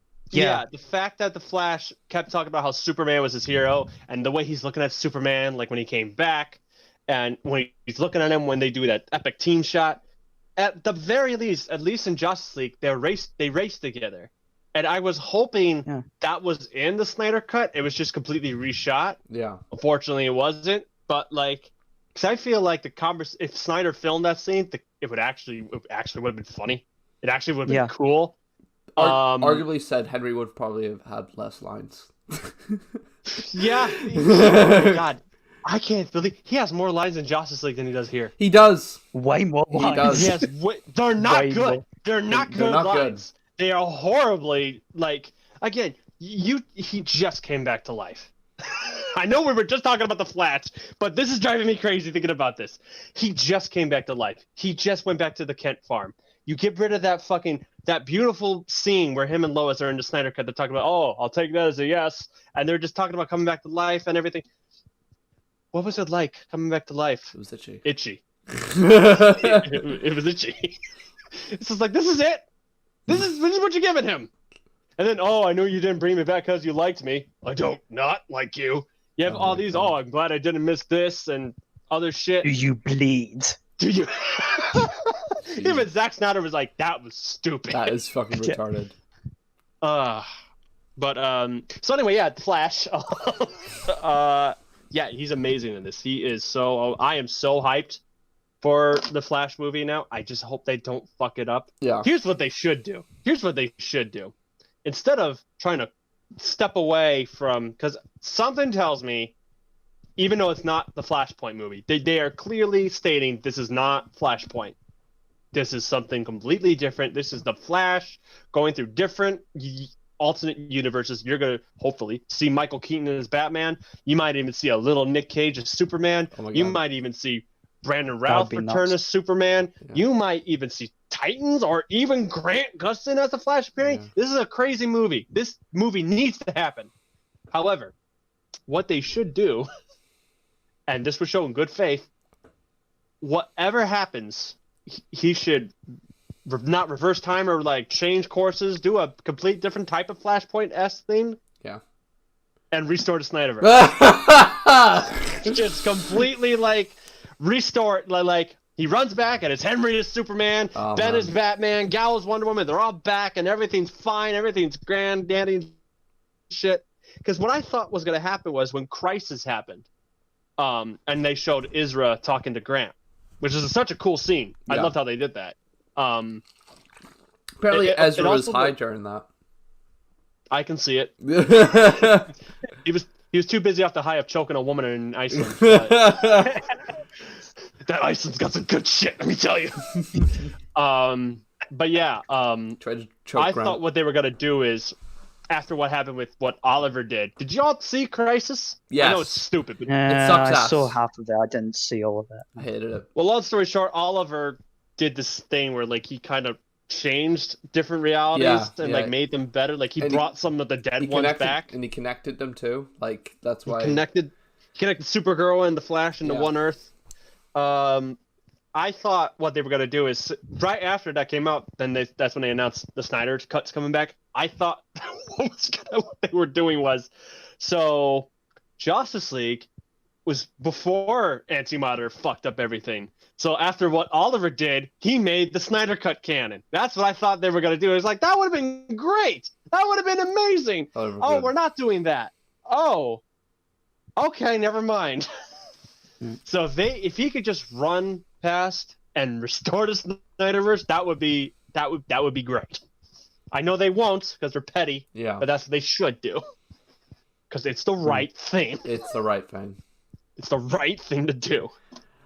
But like with the Flash, right? Like I really did like the Flash in this movie. Like that was like definitely one of the things where I just noticed right away. I was like, yeah, I like him so much better. But like a part of me does kind of feel that I feel he would have been received so much better if they just made him Wally West. If they just made him Wally instead of Barry. Like I know they only went with Barry because A, he's more popular, and B, he has that dynamic with his father, and like the whole. See, yeah, I could see him being Wally West. Especially just how young he is. Just because of how young he is, and well, I knew they were gonna go with a young Barry Allen. because they wanted to like kind of tie it in with Tony Stark getting a young Peter Parker, Bruce Wayne getting a young Barry Allen. They wanted something like that because you saw how well that did. But it's just like it would also match like Ezra's sort of his personality, because he's a very like quick, fast talking type of person. You know what I mean? And that's more of Wally's type of thing, where he's like for example, it's like with shows like Young Justice, for example, Wally's very like fast and he's very childish and shit. And I'm not saying like Ezra Miller's Flash was childish, but he was definitely like a more younger sort of version of the Flash. And I don't know, I just like, I kind of think about like it probably would have been received a bit better, especially by just the fact that we do have Grant Gustin as Barry Allen in the CW show. It would have like that differentiation for like people to be like, right, okay, so CW show, that's Barry. Here we've got Wally. We've got two versions. That's all right. But like that doesn't take away about how good his Barry is in this, because I do like his Barry Allen, and I do like that scene with his dad and the way it calls back to like the amazing scene. I would have liked if they would have done what they were gonna do in Justice League Mortal and did it in this movie, where like you have like Barry Allen as the wiser Flash, and that's why I was. Yeah, like you had a Barry Allen there, and Wally West is there as well. So, like Wally comes in later, and like maybe Barry Allen dies. Yeah, and Wally West takes over the mantle as the Flash. Like if they did something like that, because they were going to do that in Justice League Mortal. So if they would have done that here, I think that would have worked, and have Ezra Miller be the Wally West. Yeah, I don't know who would have been Barry Allen, but one little, just minor complaint, and it's the same complaint I have for Grant Gustin. Give me a blonde hair Barry Allen, please. What is it with this? Make him dark brown hair, make him black emo hair. What is that? I want, it drives me crazy. Like, why? Give us blonde hair Barry Allen, please. Yeah, it seems to do that a lot with a lot of like DCU characters, especially like Aquaman for one. Supergirl, the actress they just cast for Supergirl. Oh yeah. Well, we haven't even seen her as she might be blonde. They might dye it. They might. I can't see it. Like even Melissa Benoist isn't even. She's not really that blonde, is she? Dirty blonde, isn't she? Like dirty. Well, now she's blonder with the newest season. Yeah. She's like fully blonde. That looks more like a wig though. Yeah. But like I think somebody said blonde hair just doesn't really look that great on camera. Yeah. I'm just like, then find a way to play with it. Just something. Just give me blonde hair. Yeah, I don't know, like really dark blonde, more or less. Like you get dark, like light brown. Even I would take that. So. Yeah. Absolutely. Ugh. But besides that, Ezra Miller did a great job, and I want to see more of that version of the Flash. And like speaking of like that version of the Flash, and see more of this universe, I think we should just talk about the nightmare scene. Get into that. The nightmare scene. I mean, it's like it's clear that it was a reshot scene. Like it is very obvious. Oh yeah, it was very obvious. Oh yeah, especially Ben's face, because he's slimmed down more since then. So like you saw the bottom of his nose kind of in that cowl.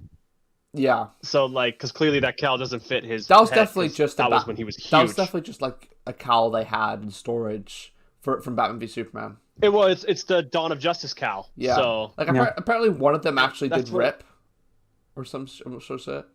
You see behind the scenes footage, they had to like kind of not stitch it back, but they molded it a little bit, and you can tell. And I only saw that as that's battle damage, so you kind of got away with it. Absolutely. So, what did you guys think of the big conversation between Jared Leto and Affleck? I'll have y'all go first. So it's something that ever since Batman v Superman Suicide Squad died, was interested in seeing this version of Batman and Joker interacting. Yeah. And I was thinking that it was never going to happen because of the way things were going. And I got to give it to Zack Snyder. I'm really glad that he finally did it. That he got a scene with Batman and Joker interacting.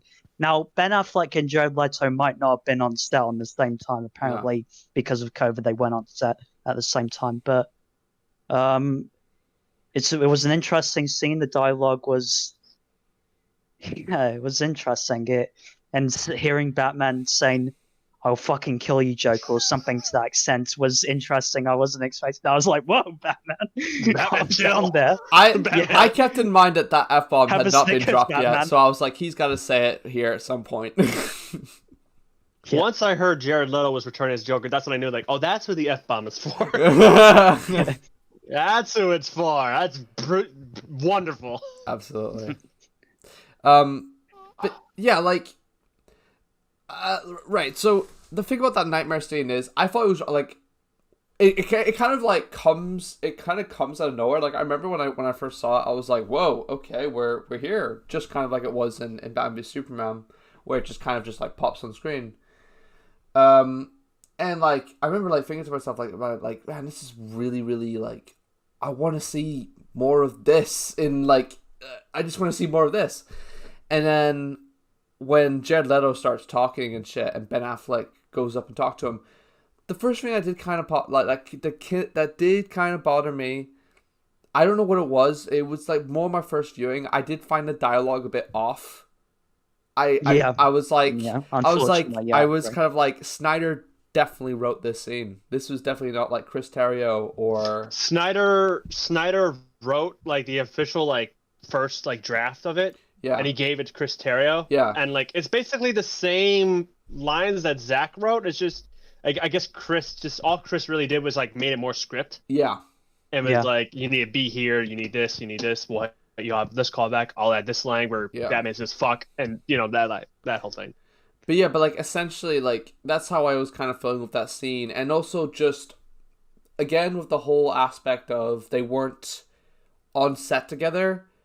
For me, I did feel that because like I was like just from like I noticed it from a the way it was framed, like you could tell they weren't always in the same shot together. Just a filmmaking standpoint, it was just like it wasn't like Zack's usual unique how a scene is structured. It was just like very reverse shot of just each character, and I was like, he's reusing. It felt like Zack Snyder filming a TV show. Yeah.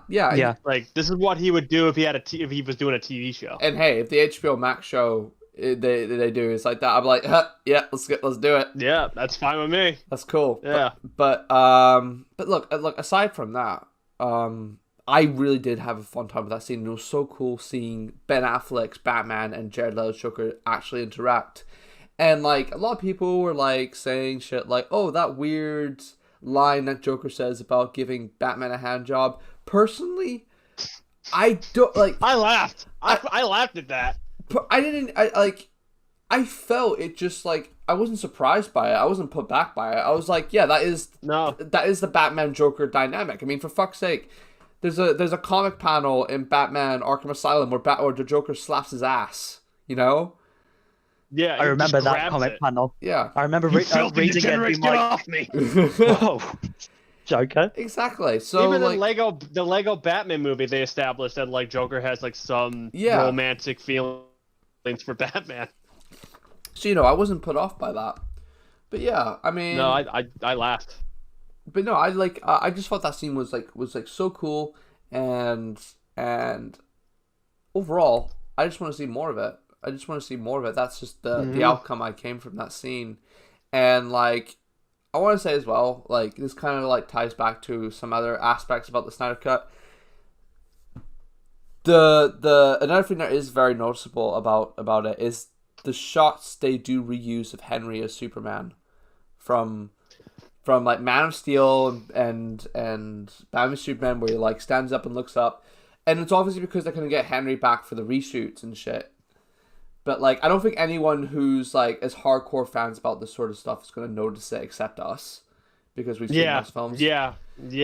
If you're someone like us, that's like the only real problem I have with the nightmare sequence, and I guess that scene when Cyborg was putting his mind in the mother box, and you saw him holding Lois. That's clearly the end of Man of Steel. Just maybe just a different. It looked like it was Henry like getting ready to do the scream, and then right as Zack said cut, that's when he did it. It looked like it was right around that, I remember, like, And Benj, do you remember whenever, like, they released a trailer on Twitch, and you shared a link to me, and then I sent you a screenshot back, and I was like, this looks exactly like the shot from Man of Steel, wherever Zod dies. Yeah, I know. And when I saw it the first time too, I was like, that looks familiar. Yeah. And then, you know, when I saw the Nightmare, I remember seeing that scene and the Nightmare scene. I was like, that's Batman v Superman. That's Man of Steel. Yeah. And see, like, you can't, with that one, that was harder because you can't even just use a different take. Because he does, yeah. I'm pretty sure they maybe filmed that maybe like 2 or 3 times. And it's him doing the exact same thing. It's just him getting up and looking up. And that's it. That's literally it. So every take's going to look like the same. So, yeah. But I'd say it's a minor. I'd say like it's a very minor gripe, and I can understand it for just. It is essentially sort of the same case of like, you know, the Richard Donner cut for Superman 2. Like, you're very much limited with what you can do, and especially you know, of shit like that. So there are going to be compromises, but like the fact that Zack was like, fuck it, we can't get Henry, we're still going to do it anyway, I still want this scene, here you go, if you don't get it, fuck off. But no, overall, I did like it, and yeah, that was pretty much what I got from that. Oof. Oh, that nightmare sequence. See, I'm going to say something kind of controversial here. I think that whole dialogue sequence between Batman and Joker, I think it's almost just as good as the interrogation scene in Dark Knight. Really? Yes, because I'm not sure if it was just because I wanted to see Jared and Ben together, and even if they weren't in the same, because they weren't. Like, I know Ben, Joe, they were in the same scene together. Yeah. But they were like somewhere else, maybe LA or something like that, and Jared was in London. So. And I knew Jared was kind of hard to convince. Yeah, apparently to come back. Yeah, because like Jared was like, well, I did Joker, and everyone yelled at me, so I'm not sure if I want to do that again. But you'll have the best moment. Okay, I'm in. Yeah, and this little known actor got an Oscar for playing the Joker when I played him a couple of years ago. So I don't know if I want to. Yeah. Warner Brothers made me feel bad for doing this. So. But they promised me a Harley Quinn Joker movie. They promised me a rom-com. I heard a rumor that Margot Robbie doesn't want to work with Jared Leto again. Oh my god! I wouldn't be surprised. She felt so uncomfortable working with him. I don't doubt it. I do not doubt it. No, and he tried to like kind of defend it. He's like, I didn't send anyone used condoms. That's not something I did. That's ridiculous. But I did send a dead pig filled with bullets, though. That is something I did. Oh my god! It's like, I was like, oh yeah, that's better. That's better. Like, I don't know if this is true. I do not know if this is true. But apparently, while they were filming Suicide Squad, Margot was in her, trailer. And Jared comes in, not in Joker makeup. He's just Jared. Yeah. And he just like puts his hand around her throat, just for like a little, smiles, and gets up and fucks off. It would not surprise me. I've heard some really bad shit from Jared Leto, like with the way he treats his fans and and Margot was like, "What the fuck was that? What the fuck? What? All right." I guess he's just getting into character. Method acting, my friend. Method acting, yeah, sending people rats and shit. Jesus Christ. It's just, I don't know. When he was first cast as a Joker, I always defended it because I didn't at the time I didn't really know how just strange he was. Yeah. But like, me neither. Because I was just mostly a fan of 30 Seconds to Mars, and I loved him in Requiem for a Dream. I loved him in Mr. Nobody. It's a terrible movie, but he was great in Mr. Nobody. Matter of fact, he does the same laugh in Mr. Nobody that he does for the Joker, like the exact same laugh. Like he plays his old man. He's like and Joker's the exact same. So he borrowed that laugh and made it creepier, I guess. That laugh that we chat about this, but like that laugh from like that lead scene from that one movie where he's like, I think he's in like in a caravan or some shit. I don't know. But essentially, that's a deleted scene for Mr. Nobody. Yeah, but like the laugh he does in that scene, I'm like, use that for Joker. Use that for Joker. Laugh. Hell, even the laugh he does in Suicide Squad where he's firing that golden AK. Oh my god. That's fine. That's a Joker laugh. Do that. I like See, that. I thought the whole I thought that was just him being creepy. Yeah. Like that's like the last laugh you hear. It also reminded me of Heath Ledger, like when he showed up in that mob boss scene. He does that. I thought it was just that. Yeah, but no. He does that the whole movie. Yeah, and I was hoping he wouldn't do it here. He does it here. He does it here. It makes it even more weird. It makes it even more obvious too, because like even though Batman and Deathstroke are talking, he's just in the background like and like he's blowing raspberries and shit. And Superman shows up and he's like, See, I like that though. I like that. I'm gonna die. See, I like that though, because like you have everybody here. You have Mira, who's like, oh shit. Cyborg, who's fucking terrified, but he's ready for battle. Flash is like, I'm gonna have to reverse time. I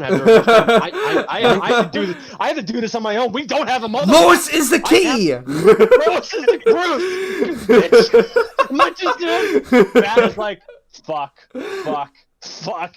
Dark side. Deathstroke is like, I hope these kryptonite bullets work. Shit. And Joker's just, you guys are gonna die. It's gonna be great. Yeah, I thought that was like, that's very Joker. And the laugh here, I only saw it as he's just trying to fuck with Batman, because obviously he's better in this than he is in Suicide Squad. Absolutely. Don't know how he is in Ayer Cut, and I honestly don't know if we'll ever get an Ayer Cut. I don't know. Plus, even if we do, I don't know if it'll be that. I'm gonna say it. I don't know if it'll be that much better. I don't because think at the very least, the Ayer Cut, it's a more put together movie. It's a more properly edited movie. It's a more like, it's not made by people who just do trailers or music videos. It's not like we're showing you the Joker's crazy. We're not telling you the Joker's crazy. Yeah. It's and obviously I want to see all the Jared Leto scenes. I would love to see them. However, though, because again, like I said, I was always rooting for Jared Leto as Joker because I thought that's the perfect guy to do it, because he's weird, he's strange, he's kooky, he's method. He can do this. He's weird as shit. That makes him perfect for it. It's just, again, I don't think Suicide Squad is mainly his fault. I think they just did him dirty. I completely agree. So he's way better here because I am kind of curious though. Was the Crown of Thorns set photo? Was that just Jared Leto saying, "I have a great idea"? I think that was both Jared Leto and Snyder just being like, probably. You like Jesus? I like Jesus. So, I think he's way better here than he is in that. And I remember what I was saying. I have a friend of mine who his name is Aiden. He's been in some of my videos before. He played Nightwing in Arkham Knight of Bridge. He's played Two-Face in my Joker video, and Batman. So he said that like the Jared Leto Crown of Thorns Jesus Joker thing.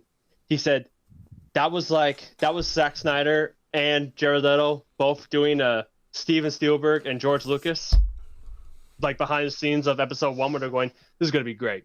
This is gonna be great. Oh yeah, this is gonna be great. This is gonna be great." Just saying that over and over again. If you watch that behind the scenes, where they're just going, That was them. So just weird. It was weird. Just I wanted to see that in the movie. I was really hoping I would see that in the movie, because that's just that's just the Joker being just like weird.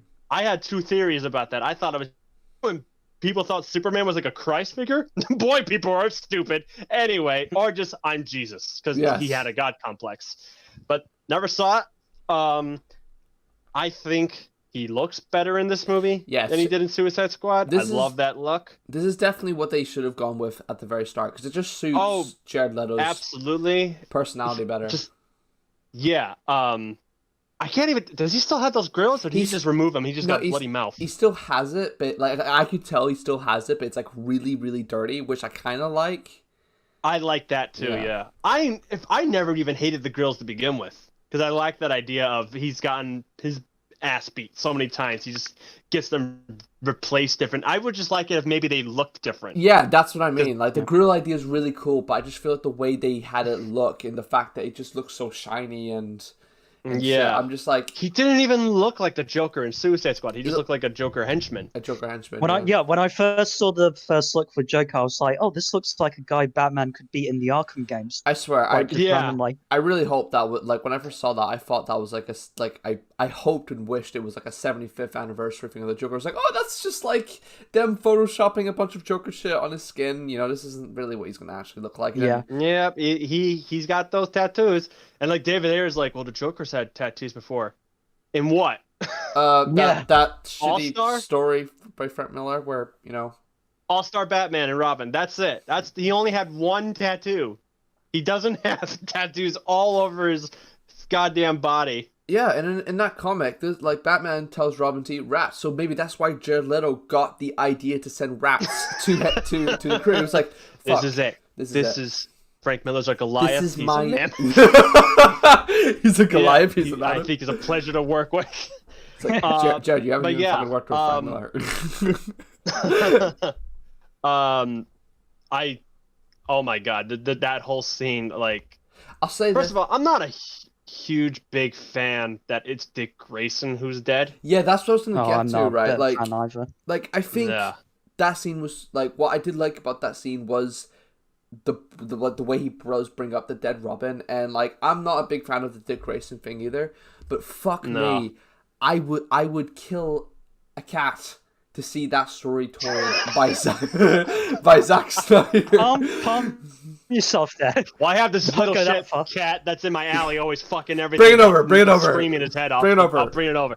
Yeah. Oh my god, yeah. I would love to see a comic book, or again. Yeah.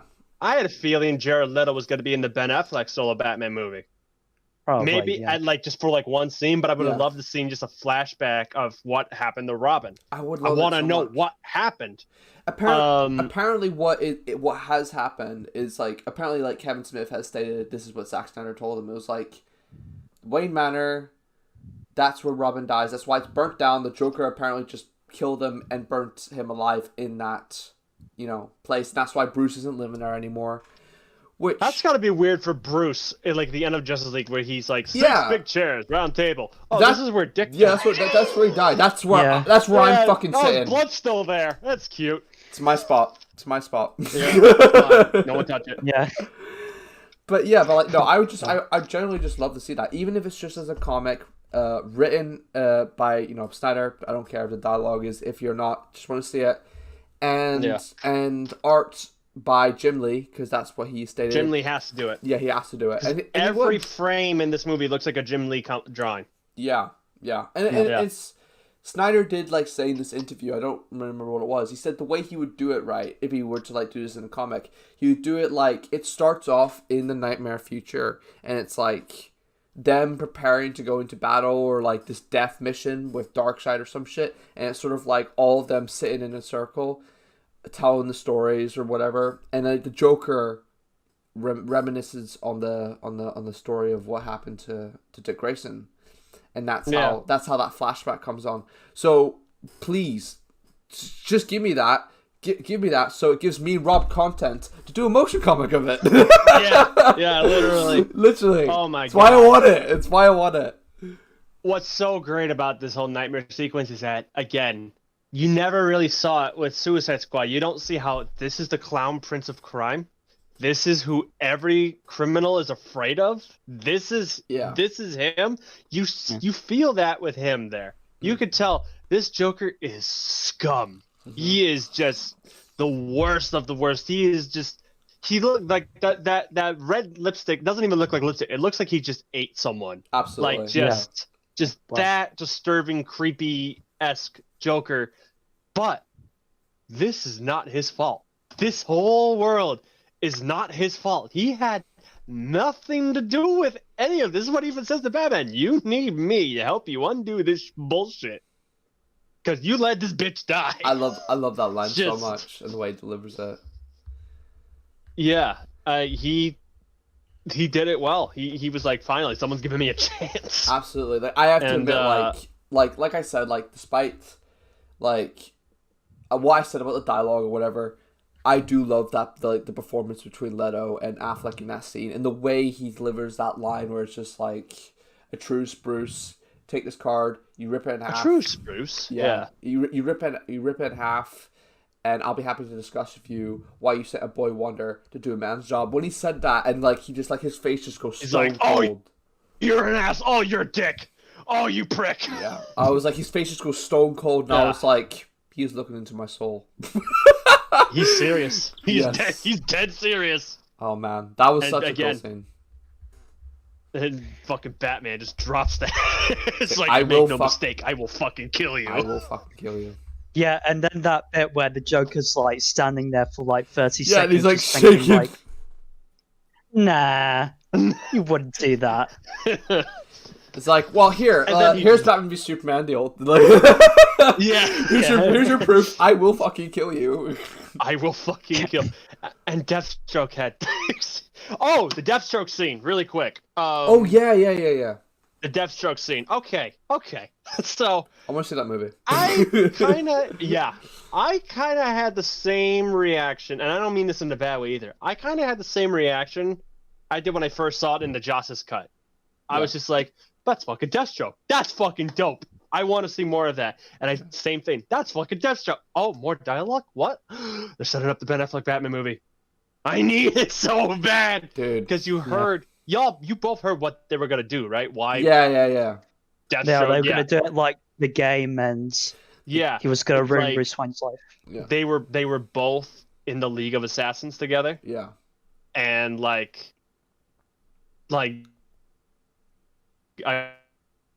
racial, like the main big guy, and Raish only led to Bruce. Yeah. And then like something happened where Bruce had something to do with Jericho's death. Oh, right. Yeah, he had something to do with Deathstroke's kid's death. So that's why he became like Jaws for Bruce. Yeah. And like he just went after Bruce, and I'm like, I want to fucking see that so cool. Bad. That kind of reminds me. I want to see that. It's kind of similar to like his arc with, arguably, essentially. Now that I think about it, it's essentially what Deathstroke does in Arrow and Titans as well, isn't it? He just like they fuck him over. And it was basically Arrow season 2. Yeah, Arrow season 2 and like Titans. It's like sort of like you fuck up my life, fuck up your life. That is essentially Deathstroke. Yeah. Basically. Yeah. It was basically that. But I was still, I would have. Which I always thought. All right, phone. So that was my phone, Peter Griffin. Anyway. Oh, it's beautiful. It's beautiful. So I Arrow season 2 and 3, I always thought would have been better Batman stories. Absolutely, they are essentially Batman stories. They're essentially Batman stories because again, Ra's al Ghul's the villain of season 3. I mean, and again, Deathstroke fights Green Arrow from time to time. He fights all the Justice League members, I think, but he's always been more of a Batman villain. Batman and Titans, really. Yeah. Well, him and Titan, especially him and fucking Teen Titans, but like. But I always thought it was like kind of silly, even though it's very accurate to what happens. I always thought it was silly that Deathstroke would fight the Teen Titans and get his ass beat, and now he's like, now you want to fight Batman?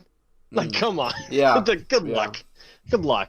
But again, I would have loved Joe Manganiello as Deathstroke is a very interesting choice, and I think he looks better in the Nightmare sequence than he does. Like, I agree with you. As the Mohawk, Mohawk works. It does work for his Deathstroke.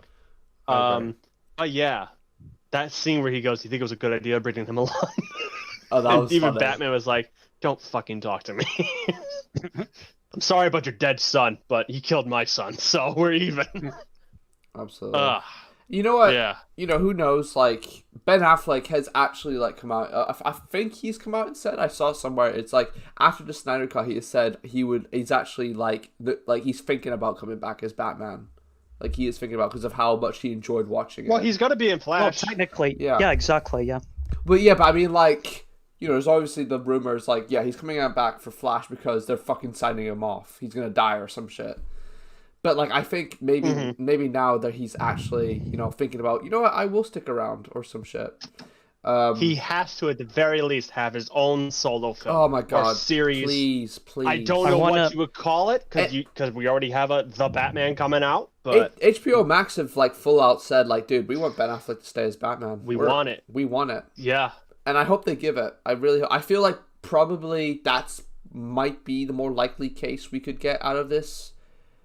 Like if we get a continuation of Snyderverse, it'd be like, let's give Ben Affleck's Batman something. The Batman. Yeah, let's give him something. Yeah.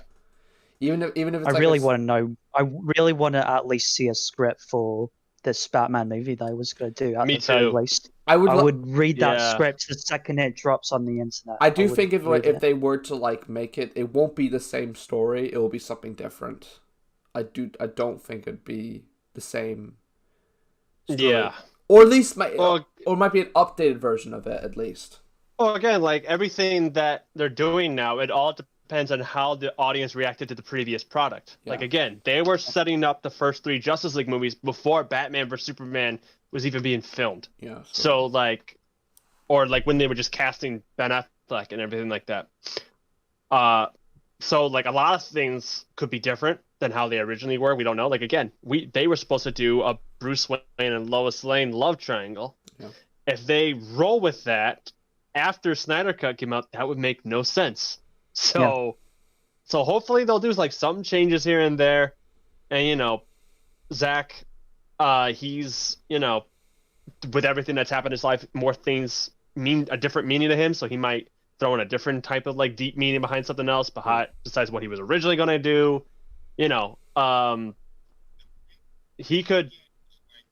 He should be able to continue his vision though, because especially I think now is the best time to do it, because now you're establishing, especially after Fandom and Crisis happened. Yeah.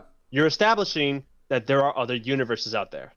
And that's what's making DC so separate from Marvel, because now Marvel is finally doing it, especially with what they're doing with the Doctor Strange sequel, and maybe what they're doing with Spider-Man. I don't know, and I don't really care because I don't like that version of Spider-Man. Yeah.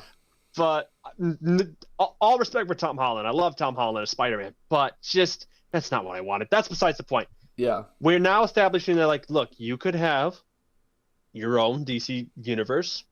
You could have the Batman. You could have Black Superman. You could have this. You could have that. If we have this as well, why not? Mm-hmm. We're already establishing that different worlds exist. Yeah, this is DC's cinematic universe. This is what they do. Especially if The Flash comes out and you're proving that point. Yeah, absolutely. Like, especially if he goes to see Michael Keaton Batman and hopefully Nick Cage as Superman, because that would be epic. Dude, you're like the only person I know who just wants that so bad. I want it so bad it hurts. Honestly, I wouldn't mind seeing that either. It would be so weird and cool. Bro, did you not see Teen Titans Go to the movies? Not good enough. It's not good enough for me. I want full-on real-life Nicolas Cage with the mullet. God damn it. The blonde hair, the rubber suit, put nipples in it. I don't care. I want that suit. I want that. I maybe not want Superman lives. I just want him. Okay, all right. Here's something. What would you rather? Restore the Snyderverse or Nick Cage as Superman? You dick. Okay. I want the Snyderverse. Yes. That's what's obviously. It's just I just want him in the Flash movie. Just maybe for 2 seconds to be like, not the base. Just out. Just done. Move the fuck on. We have a taste of it. Because again, he was supposed to be the Superman for Michael Keaton, so why not? You know what? Speaking of that, they just released a little panel today. The artist for that, Superman 78 comic. Oh yeah. Apparently, like he's released little images here and there that there is a Batman in the Christopher Reeve universe, and he actually just uploaded a picture on Instagram of like essentially what Bruce Wayne looks like in the Christopher Reeve universe, and it's essentially a mixed match of Adam West and Keaton. Really? Yeah. Like, I gotta see this. Rob, if you go on my story, because I did share it, you'll see like like a picture of Bruce Wayne on a magazine, and it's essentially Michael Keaton with Adam West's haircut, and that's what one of the people said in the comments, like, is this like a fusion between Adam West and Michael Keaton? And then the artist is like, thank you, yes. Oh, I see it. Yeah. Oh, damn. Oh my god, that is Adam West and Keaton. Yeah. Oh shit! All right, yeah. I think that works though. I'll rock with that. Hell yeah. That works. That does work. Because like Christopher Reeve's Superman is in that sort of like, you can see it being in the Adam West universe, but you can also see it being in the Keaton universe. It's like it's in. I can mostly see it being in Keaton than Adam yeah, West. Yeah, I agree with you there. Like, but it's like it's in between. It's like it's in that middle ground where it's, Adam West should just strictly be George Reeves. Absolutely. That fits more. I agree. Yeah, it fits tonally more. Yeah. But like you said, like, or even Kurt Allen. But like you said, like if Keaton is gonna have a Superman, preferably I would wish it was Christopher Reeve, but I think it's. Oh yeah, me too. But like obviously, Nick Cage was meant to be the Superman for it. Like, here's the thing, I love that documentary. The Death of Superman Lives, What Happened. Me and Benj watched that on a road trip. When I moved here to Ireland, we watched that on a road trip. Oh yeah. Oh my god. I would love that movie to be animated. You could do that animated, and you could get Nicolas Cage to voice him because he will. God damn it. Yeah, he's already done it before. Why not? He will fucking do it. He's just oh god. Just want to say one more thing is about Nick Cage. Him as Spider-Man Noir, fucking perfect. Oh yeah, fucking perfect. He nailed it. He nailed it. Oh my god. Oh god, he clearly loves voice acting, so he'll do it. Why not? Dude, he's got the voice for it. But, he's got the voice. To an extent, yeah. It's just you hear that voice and you just automatically think Nicolas Cage. Absolutely. But yeah. So yeah, Snyderverse. Yeah. Oh my god! Talked about Nick Cage for 10 minutes. I can talk about Nicolas Cage for 3 hours. I'm gonna literally have this like time coded like in the description as just its own segment. Nicolas Cage discussion. Just saying the description for the timeline. I'm sorry. Just hold on. I'm sorry. One thing I gotta mention about the Snyder Cut, which I think is amazing, and I know a lot of people have opinions about it. Martian Manhunter. All right, yes. Yeah. A lot of people are like, where was Martian Manhunter during Man of Steel? Where was Martian Manhunter when Doomsday was attacking? Where was Martian? It makes sense because, again, at that point, he's a general. Yeah. He can't just dip and just leave. Yeah. He's got to... Also, like, not to mention, like, he was probably going to leave or probably going to do something until he's like, Kryptonian, alien, Superman. What the... Can you? Yeah, exactly. Because I would rather just be me. Yeah, exactly. He's got this. And now that Superman's dead, no, that's finally when he's like, all right. Exactly. What's that? Lois Lane's depressed? Let me help her. I'll be Martha.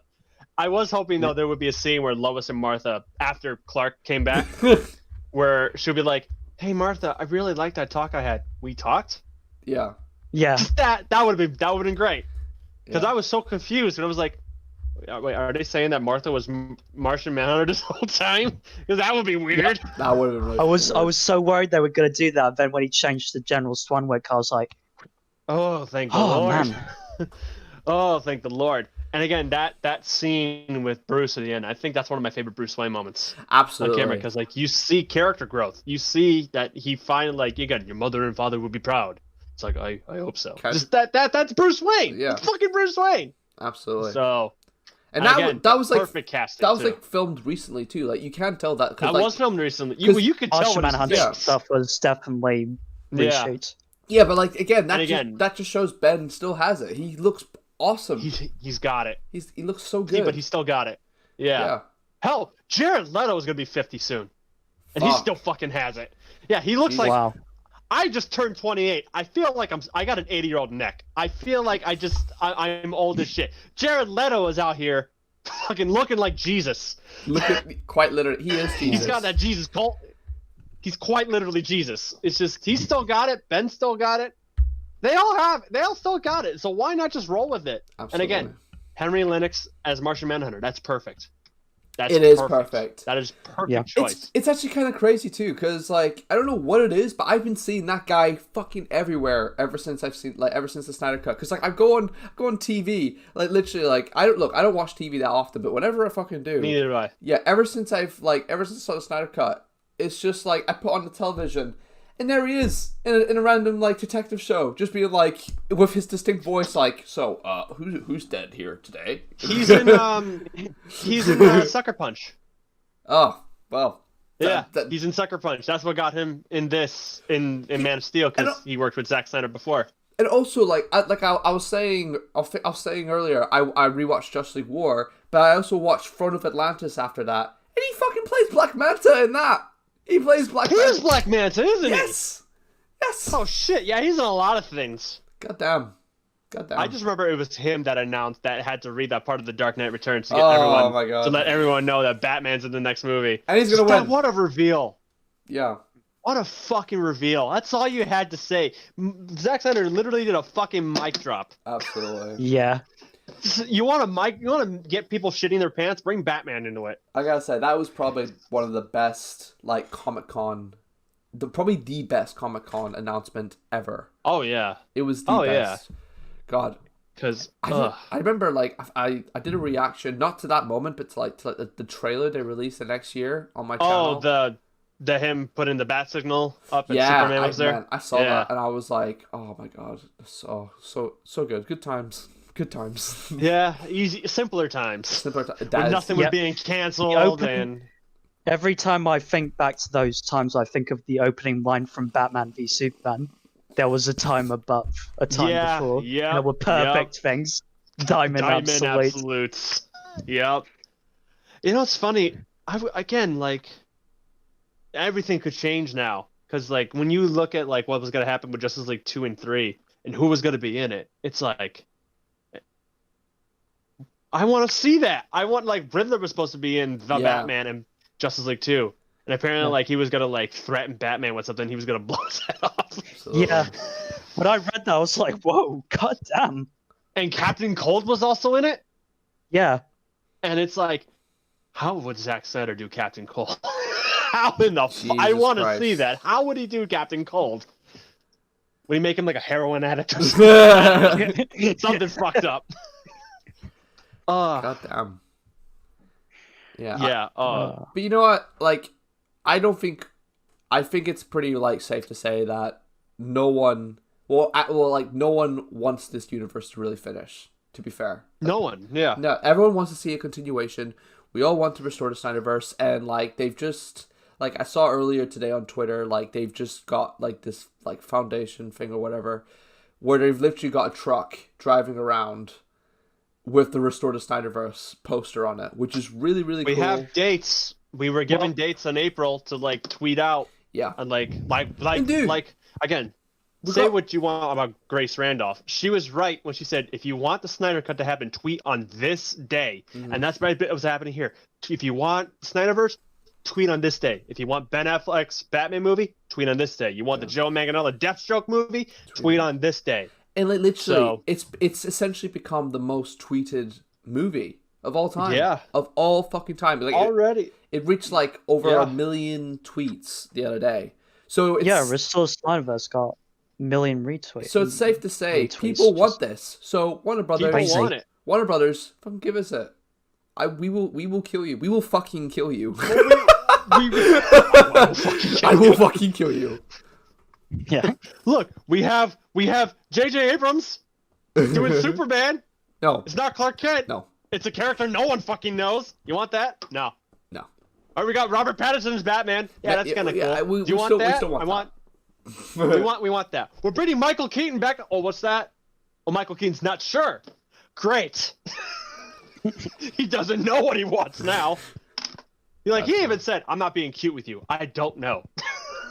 Essentially, he says because like he's always very cautious, especially now with like, is he gonna die? Is he gonna die in this role? It's like, am I gonna die? He just turned 70. COVID is like worse than it's been lately now. It's like, can I? And it's like, can I be Batman through Zoom?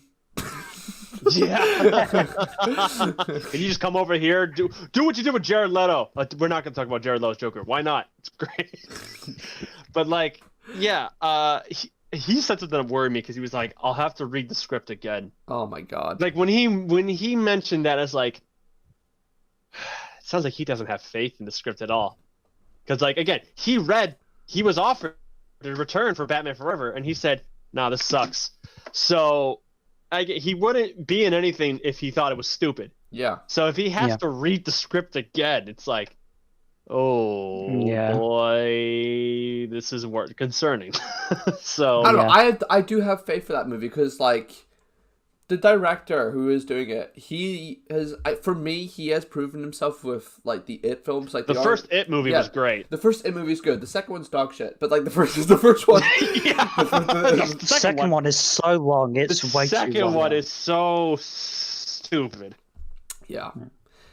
But I also don't know what else he's done though. So yeah, me neither. But like he is a good visionary director, and I feel like I feel like given similar to Zack Snyder. Yeah, similar. So similar. I do think he's like that movie is in good hands. It's mostly the script that I feel like is definitely, because I have seen the person who's writing it, and I'm like, why have we chosen her? Like why not someone a bit more, I don't know, established in the whole multiverse sort of thing?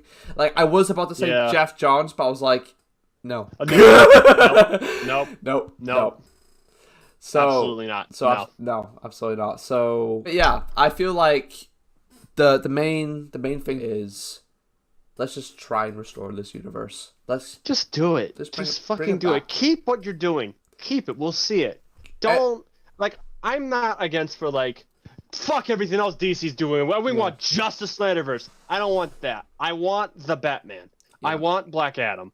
I want, even though Wonder Woman 84 was shit, I want a sequel to that movie. Yeah. I want a continuation of Superman and Lois. I want, the Flash, obviously, again, the Flash movie. That's my most anticipated DC movie outside of the Snyderverse.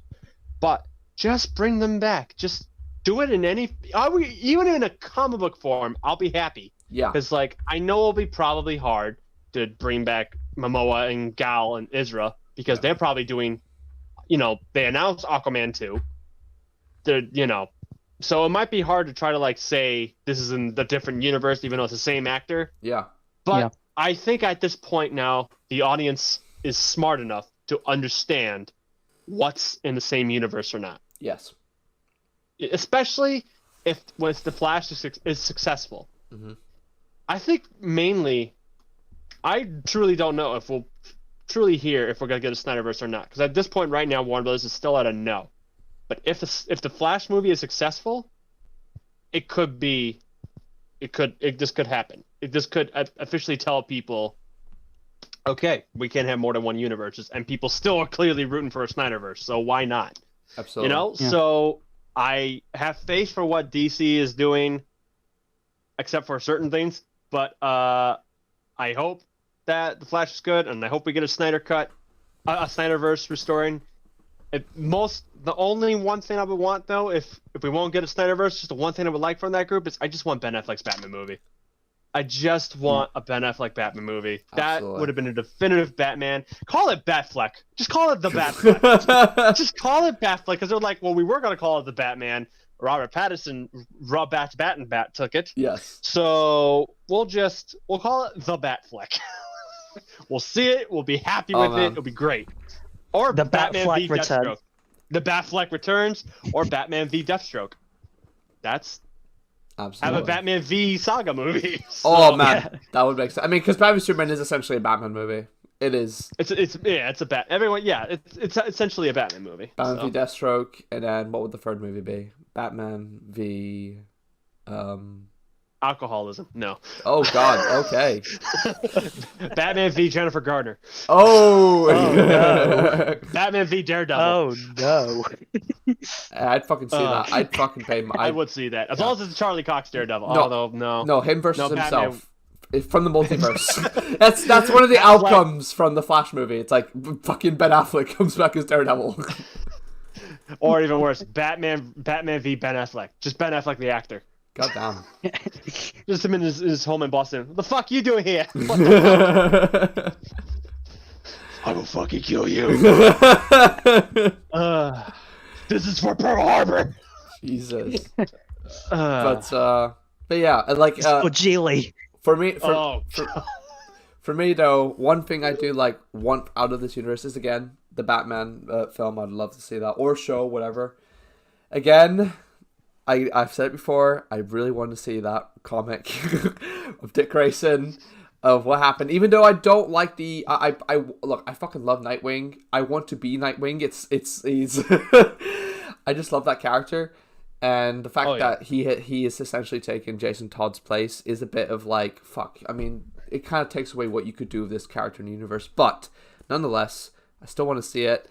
And not going to lie, I myself have thought about doing my own sort of take on that story, perhaps as a fan film. I think we all have. Yeah, but like, I think we all have at this point where it's always fun to think about like, what would I would have done? Yeah. But yeah, essentially that, and I want to say a Henry Cavill Superman movie, but I would say that'd probably be the one thing I would want that's probably not from Snyder. I'd rather see someone else do that. Yeah. Like, look, yeah, I don't know who else I would give it to. But definitely not Snyder. I said this in the last episode. I think some great examples would be because he has worked with Henry and he's so good of action. The guy who did the Mission Impossible Fallout. Oh, he wanted to. He wanted to do a Superman movie so bad, but Warner Brothers said no. Dude, he would have been so fucking good. The action in Mission Impossible Fallout is so good. Oh yeah, that movie is so good. Henry is so good in that movie too. Like obviously, you saw the twist with him coming, but it's like, oh man, dude. That was so that good. mustache is evil. That is evil. Yeah, that is the true villain of that movie. Superman v mustache. Yeah, that's the movie. Yeah. But yeah, like essentially those things would be what I'd want. Like a comic for the Dick Grayson and the Batman. Yeah.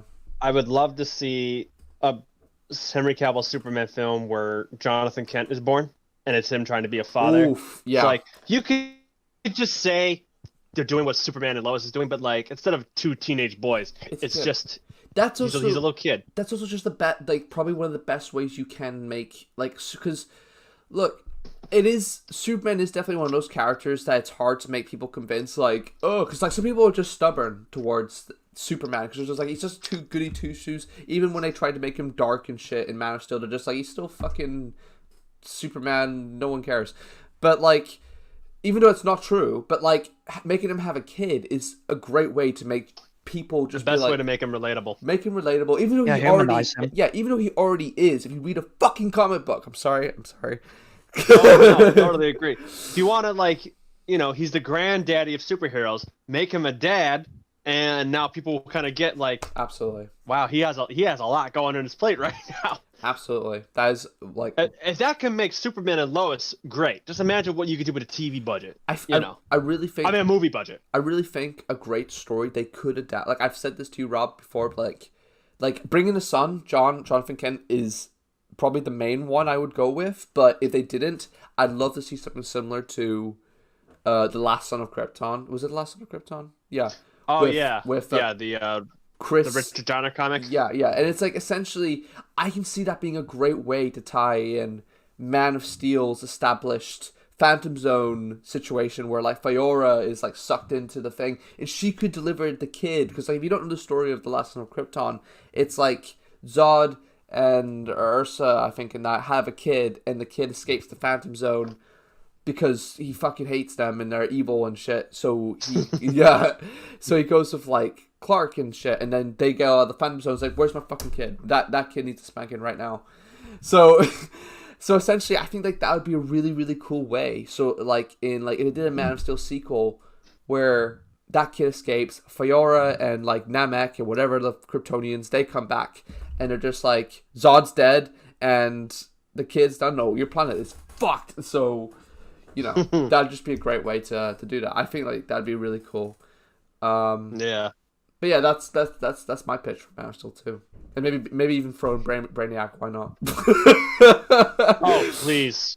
I crave more Brainiac. Maybe Brainiac's the one that brings him out of the Phantom Zone. He has some sort of like relationship with Krypton in every bloody incarnation. He's usually the reason why the planet blows up, anyways. Yeah. Yeah, him or that stupid story fucking Brian Michael Bendis did about that. I don't even remember what that guy was called, but like whenever he started off the Superman, Mr. Oz. Yeah, well, no, that was Jor-El, wasn't it?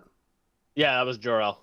No, but it was like this kind of like creature that appears in Action Comics issue 1000, where like at the end. Oh yeah, the one who was responsible for blowing up Krypton. Yeah, like some shit like that. So whatever. Yeah, he was lame. Yeah, absolutely. Just don't read Bendis' run on Superman. Just don't fuck up Superman. Just don't fuck up Superman. It's so easy not to fuck this up. Yeah. God. So it's stupid easy. Give us a Superman movie. We'll do it. Yeah. We'll do it. We'll do it. If they do restore the Snyderverse and Snyder does do these Justice League sequels, the one character of the 6 he has to work on is Superman, without question. Yeah. Like out of all of the heroes, he has to really, work on Superman, I think. I don't think. And in the Snyder cut, he says, this is my second chance. So use that, Snyder. Make him, better. Absolutely. Than he is. Absolutely.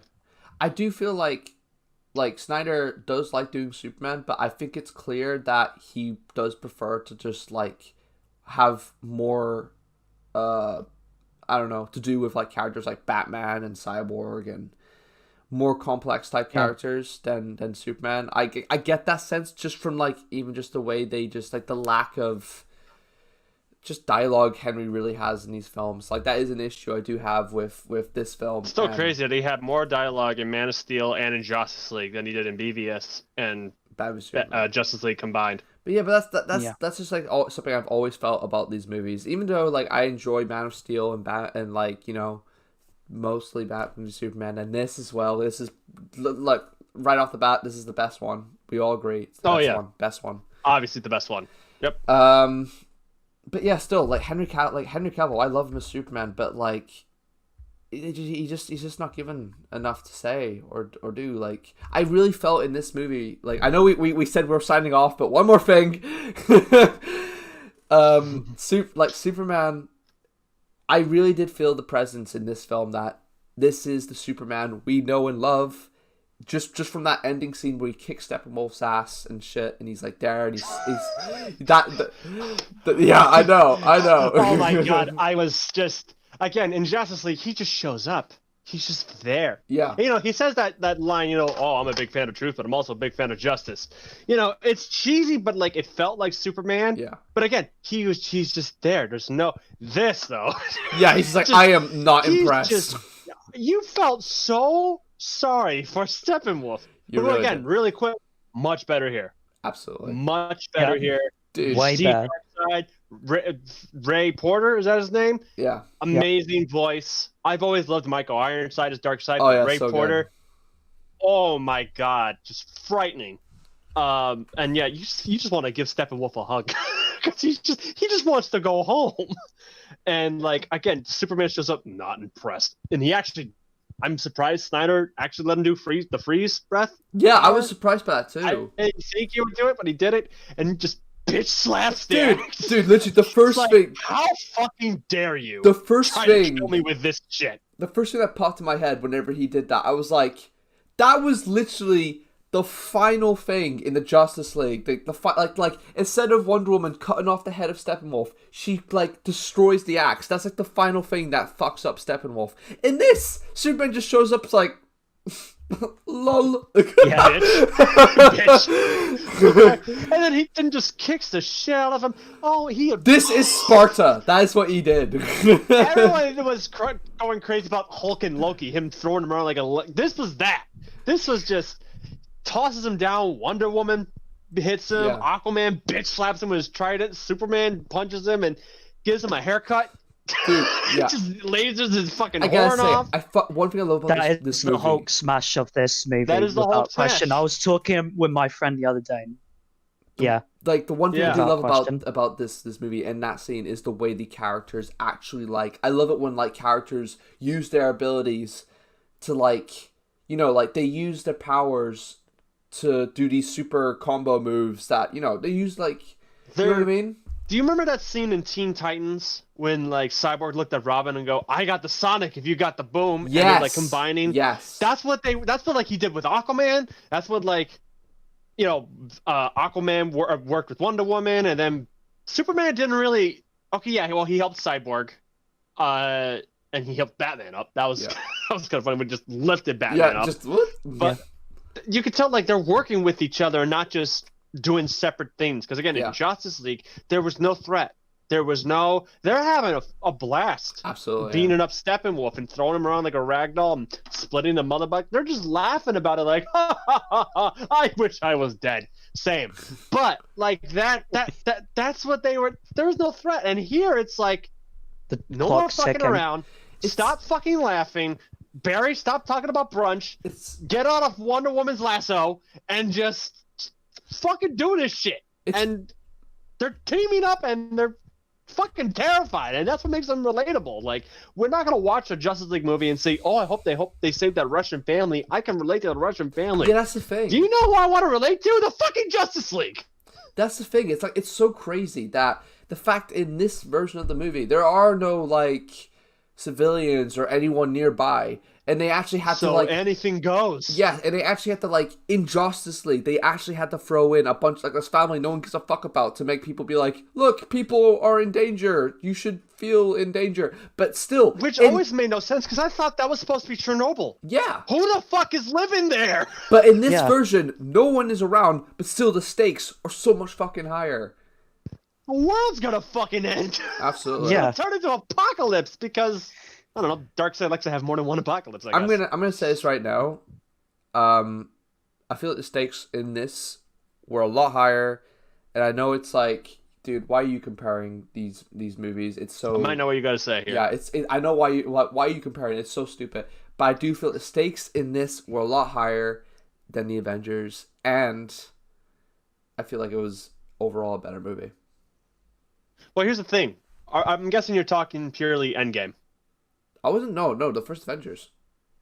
Oh, the first Avengers. Yeah. Oh, then yeah. Yeah, absolutely. Yeah. But like, I mean, yeah, the stakes were still big in Avengers, but like. Yeah. Here was more like, oh man, they could lose. But what? Like, because with Avengers, at the very least, you're like, I mean, yeah, with Avengers, you're like, they could lose, but you don't feel that. You feel like the good guys are about to win, and they're teaming up, and every like debate they're having, they're setting it aside, and it's an epic moment. You know, it's the only good superhero Joss Whedon movie's ever done. Yeah. But say what you will about Age of Ultron, but here it's like this is it. This could be when the cast of this movie were talking about like we had fun in the set, but this is a very serious thing we're dealing with. This is what they were fucking talking about. Absolutely. This we could die. We could very much die doing this. Yeah. And that's why it felt good when Flash was like, "Oh my God, we have a plan." Yeah. So, Absolutely. Man, I related to that line whenever it comes to bullshit going around. It's like, "Oh my God, we actually have a plan." I gotta say though, just one more thing about the Justice League cut before we actually do sign off. In that one moment where they are, which we never will. Yeah, which we'll never talk about ever again.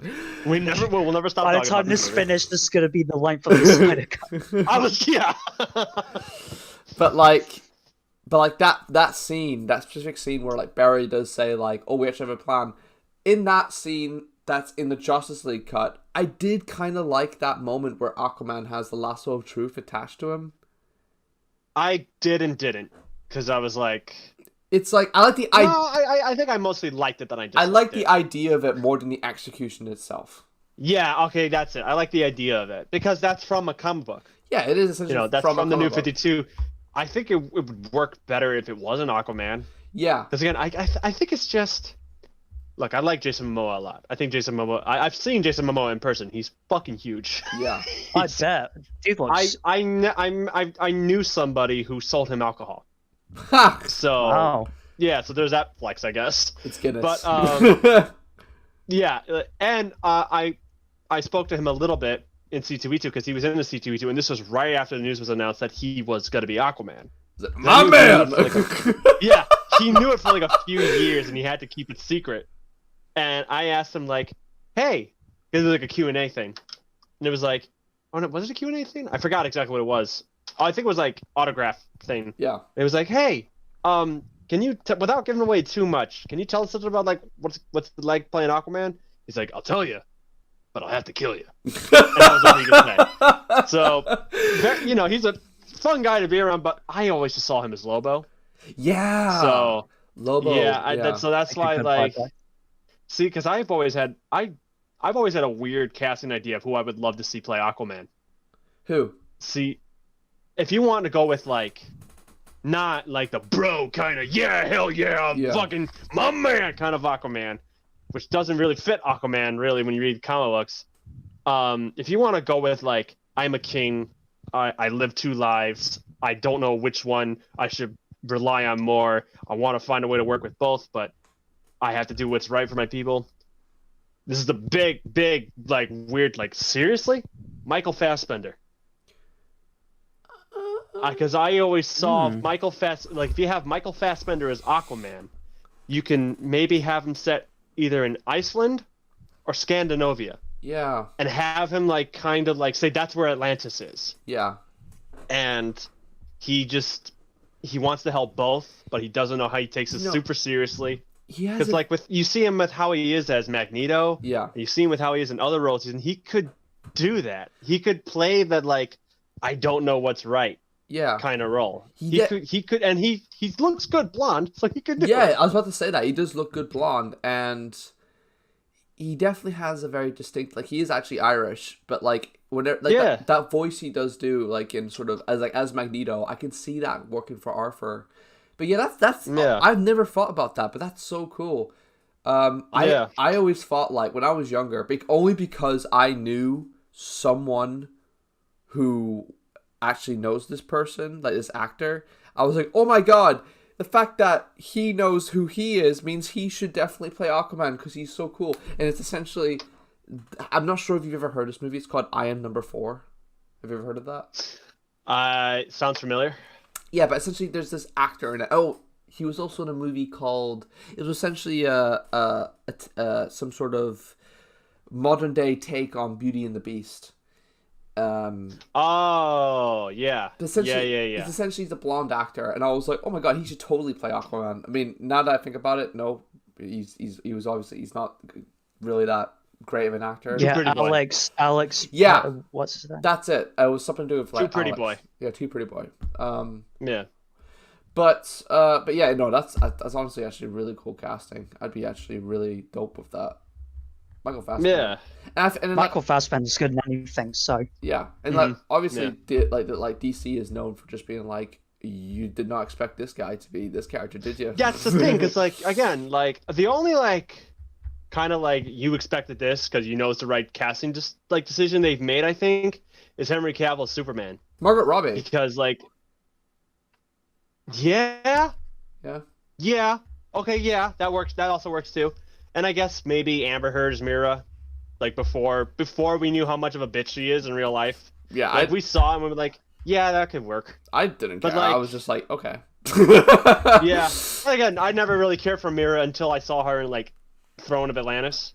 And I read her in like the New 52 Aquaman stuff and went, oh, she's fucking badass. Yeah. Okay, all right, she can fucking. My man. No, I'm talking. My man. My woman. What? Who are you? Anyway, I could just. It's funny, like the difference between Aquaman in this movie and he is in Aquaman, and then he is in his own movie. He's like, we're asking a kid that just lost his father to help save the world. It's not right. Oh, you didn't care. I never said that. Aquaman. I could just pee on it. Oh my god. Like, come on, Arthur, give it a break. But yeah, DC has always been brilliant with their like, you didn't see this coming, did you? Yeah. Well, now you love it because now it's giving the movie attention. Absolutely. Yeah, you didn't think Heath Ledger was gonna do it. Well, guess what? He's still the best one. So suck it. Dude, I think Pattinson's gonna kill it as Batman.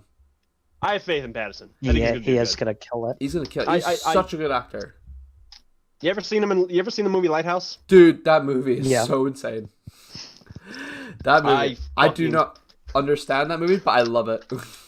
I got it, but like I wish I was high when I first saw it. Dude, imagine how that would be a trip. Dude, imagine how, like, I know it's a bit extreme, but like imagine how poetic it would be if Willem Dafoe became the Joker in his universe. That has always been my number one pick for the Joker. Dude. Even now, I don't care how old he is. He could still do it. Because I'd be so up for it. Like, I do not care. Like, if they're like, oh, but he's too old. I'm like, fuck that. Fuck it. Who cares? This is a different universe, for God's sake. Make Joker older. Just make him older. Come on. Fuck's sake. Please. If you want, who cares? You can make another Joker down the line. You know, it's never too late. This is a different universe. They just confirmed the 3 Joker theory, so why not? You know? Do it. Please, for the love of God, do it. Absolutely. Oh my God, yeah. But yeah, Robert Pattinson, he's gonna do great as Batman. I didn't have faith in him until I saw that trailer. Oh man, I still watch that trailer to this day. It's so good. It's one of the best DC trailers out there. The music, man. You give me Nirvana, I'm already giving you my panties. Like, absolutely, absolutely, yeah, absolutely. God damn it. So yeah. Anyways, so the Snyder Cut, I give 8.5 out of 10. That's my rating for it, and I will continue to watch it and never get tired of it. That's awesome. You bench? Yep. 8 out of 10. I agree. Yeah, best one out of the 3, no question. Very entertaining, very good. I'd probably give it. Yeah, I'd give it an 8 out of 10. 8.5 out of 10. I'd say. Yeah. Yeah. Again, the only 2 complaints I have are just annoyances. I just don't like how he kept the black suit. I think. Yeah. I don't mind seeing the black suit when he's fighting with him. It's really like it doesn't bother. Why? Like, honestly, it doesn't bother me. Like, I can tell like the only reason he did it is because like it looks cool, dude. It looks edgy. You know, this is gonna be fucking look dope, dude. Black looks better in everything. Yeah. Flash, you should make your outfit black. So like I don't really see that as an issue for me personally. Like, I wouldn't be like, oh man, I'm gonna like I you know, it's not an issue. It's just an annoyance, really. Yeah, I suppose so. But like, I suppose it's weird to think that when he like gets controlled by Darkseid, he's still wearing the black suit, and then when he goes into the nightmare, he's wearing the red and blue again. Yeah. What annoys me the most, what annoys me the most about it is it's not the fact that he is wearing the black suit and there's nothing said about it. Like, I don't mind that. What kind of like put me off a bit was the fact that he is still wearing it whenever he rips his shirt open. I'm like, no, that's when you go back to the red and blue. Because like the thing is, in the comics, the black suit had a purpose. This is like his regeneration suit. Yeah. Black obviously takes more energy from the sun, and he was not that powerful at the time. So if he was still like I always had this theory of like, if Superman came back to life, I think it would be cool if they did something where like he's back to life, but he's not as powerful as he is. Yeah. And like he has no sign of like, oh, my powers might be coming back soon. Oh no, I'm still like he's almost like the Max Fleischer kind of like level of like. Clearly not the case here with how much he fucks up Steppenwolf. I can leap across tall buildings and I can stop a train movie. That's about the extent of what I can do right now. So he wears the black suit until he gets his powers back, or forever. Because that's just, if he just did that. But in here, when he comes back to life, he has his powers back. He's super strong. Fucking kicks the Justice League's ass. He kicked the Justice League's ass. So he headbutted Wonder Woman, and she killed a god. Yeah. So, like, the black suit in this movie literally served, like, no purpose. It's just, it looks cool, and it differs from the Justice League. It's just the thing is, though, when you see that original deleted scene that was leaked of him going to Alfred, and he's got the red and blue on, it looked so good in that movie. Absolutely. In that like scene, it looked so, because it's like, it's bright, it's colorful. Like, it looked dim and dour in Man of Steel. It looked like Bizarro color in Man of Steel. And it was just way too dark. Like, the red looked blue in BVS. And I think in Justice League, it just looked too bright and metallic. I feel like that... Like, it looked shiny. It looked really shiny. But, like, in that, like you said, like, that scene where in the deleted scene version of Justice League, where it was essentially the scene Zack shot, but, like... It's the scene Zack shot, yeah. Yeah, but, like, But the color, like, it just looked better. It just looked better in that scene. And again, like, you see the scenes that was in Snyder Cut, like, you see the difference between him doing this in a black suit and him doing this in the red and blue suit. Yeah. It just, the red and blue just, it pops more. Yeah. Because with the black, you already have someone that's wearing all black. Yeah. Yeah. It's Batman. Why? Why are you wearing this black suit? It serves, like, I read somewhere saying, like, he saw how the world was, like, mourning him. Like, he saw, like, the black yeah. with the logo. So he wore it to, like, take a symbol that give it back hope. If that's the case, fine. Then immediately go back to the red and blue. You don't need to, like, I need to wait because I need to earn the red and blue black. They're fucking colors, man. Yeah. They're just fucking colors. I guess that does remind me of the way you were saying, like, that's what a lead scene is, what they kind of established. But that is the thing about Snyder and his films. Like, don't get me wrong, like, I do like him, like, you know, I do love this movie and all. An issue I do have with him as a director is that he expects people to know this shit without really telling them. You know what I mean? Like, he Not everyone has Vero. Or exactly. That weird, like, social media app he has. Like, for example, like, he said, like, oh, by the way, Lois is pregnant at the end. That's why Superman would snap out of it whenever Lois shows up, because he sensed the baby. It would have been great if you heard the 2 heartbeats in his ear. Yeah, absolutely. It's like, oh. That would have been good. It's like, oh, yeah. Oh, fuck! Oh, shit! I will fucking kill you. I'm not ready to be dead. Yeah. Like, again, look how good that looks, like, without the mustache fucking it up. Like, that looks so good. And again, the black suit looks really good. It's just, there's no reason for it. I really think the purpose would have been used better as, like, that sort of, like, the way they did it in that deleted scene where it kind of, like, it kind of comes out where, like, Clark is, like, walking and he sees it and he's like, that's pretty dope. And then he looks up at the red and blue suit and he's like, nah. Yeah. My man! I was like, my man! Russell Crowe just comes out and he's like, my man. Hello. My man. Did you notice that did they get Russell Crowe and Kevin Costner to come back to record? They already did in 2017. I think they did. They already did. Like, that was. Oh, already... right, okay. Yeah, they didn't just say, hey, come back for this. They were like, they were already there. Okay. Yeah, yeah. So that was there when they were first filming Justice League. Okay. All right. Yeah. All right. Well, cool. Fuck! God damn it, Rob! Get that shit out of my face! No. Hope is like a car keys. Jesus. I need brunch. I'm gonna be like Aquaman and just litter in the sea. God damn it! Drinking a bunch of alcohol. Right. Well, Rob, it's been a complete blast to have you on board. Thank you for having me. This was fun. It's fun. We would love to have you on again. Whatever. Yeah. This is so good. I'm doing nothing, so if you ever need me for anything, I'm there. Awesome. So that's awesome, dude. Yeah. Awesome. Yes. Where can we find you, Rob? Where can we see you? Well, I'm still soul searching myself. Right. Oh, okay. You mean social media?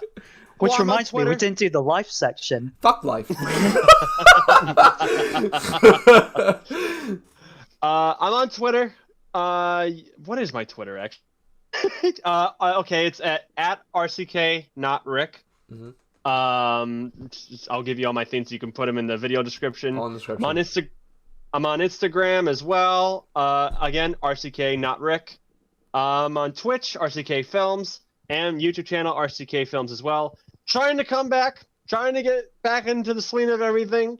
As Barry Allen's dad said before, I'm trying to get my foot in the door. So his foot's in the door, taught him nothing he knows.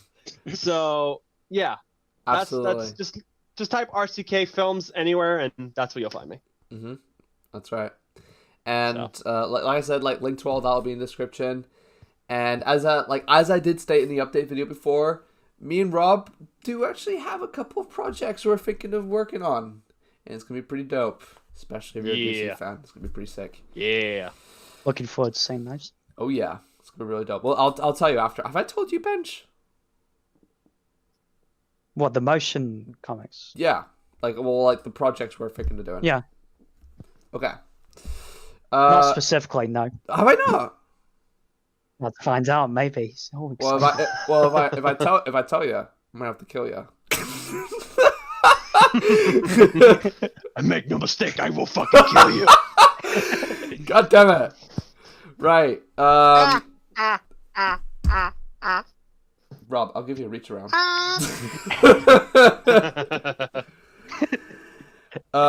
Okay. You can find me on Instagram, Twitter, and all that at Patron27. That is it. I just go by Patron27. Benj, do you still remain anonymous, or do you want people to stalk you? I still remain anonymous. Please leave me alone. If you have any questions, just leave it in the comments. I will answer them any questions. Listen, that is it every time. He doesn't want anyone to know who he is. That is a mood. That is a mood and a half. God damn it. Buy me food and maybe I'll love you, but genuinely just don't talk to me. Buy me brunch. Buy me brunch. More specifically, brunch. What is brunch, by the way? What is brunch? So, hope you guys enjoyed this deep dive discussion, whatever the fuck it was, of Zack Snyder's Justice League. We were meant to sign off ages ago, but we just can't stop talking about this movie, and we probably never will. Never will. Yeah. Chances are, next episode, we're probably still talking about it. So, yeah.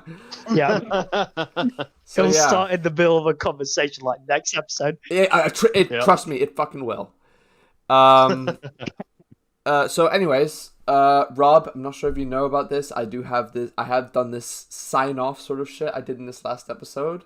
It's really cheesy, so do not... I promise that I will laugh at you a little bit. Yes. If you could watch Justice League, you can manage this. So, thank you all for watching. Until next episode, keep watching movies, keep reading comics, and always remember, that's life.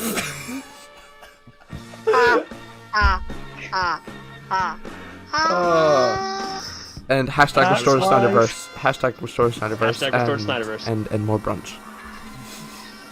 Hashtag more damage tattoos. Hold on 1 second. No problem.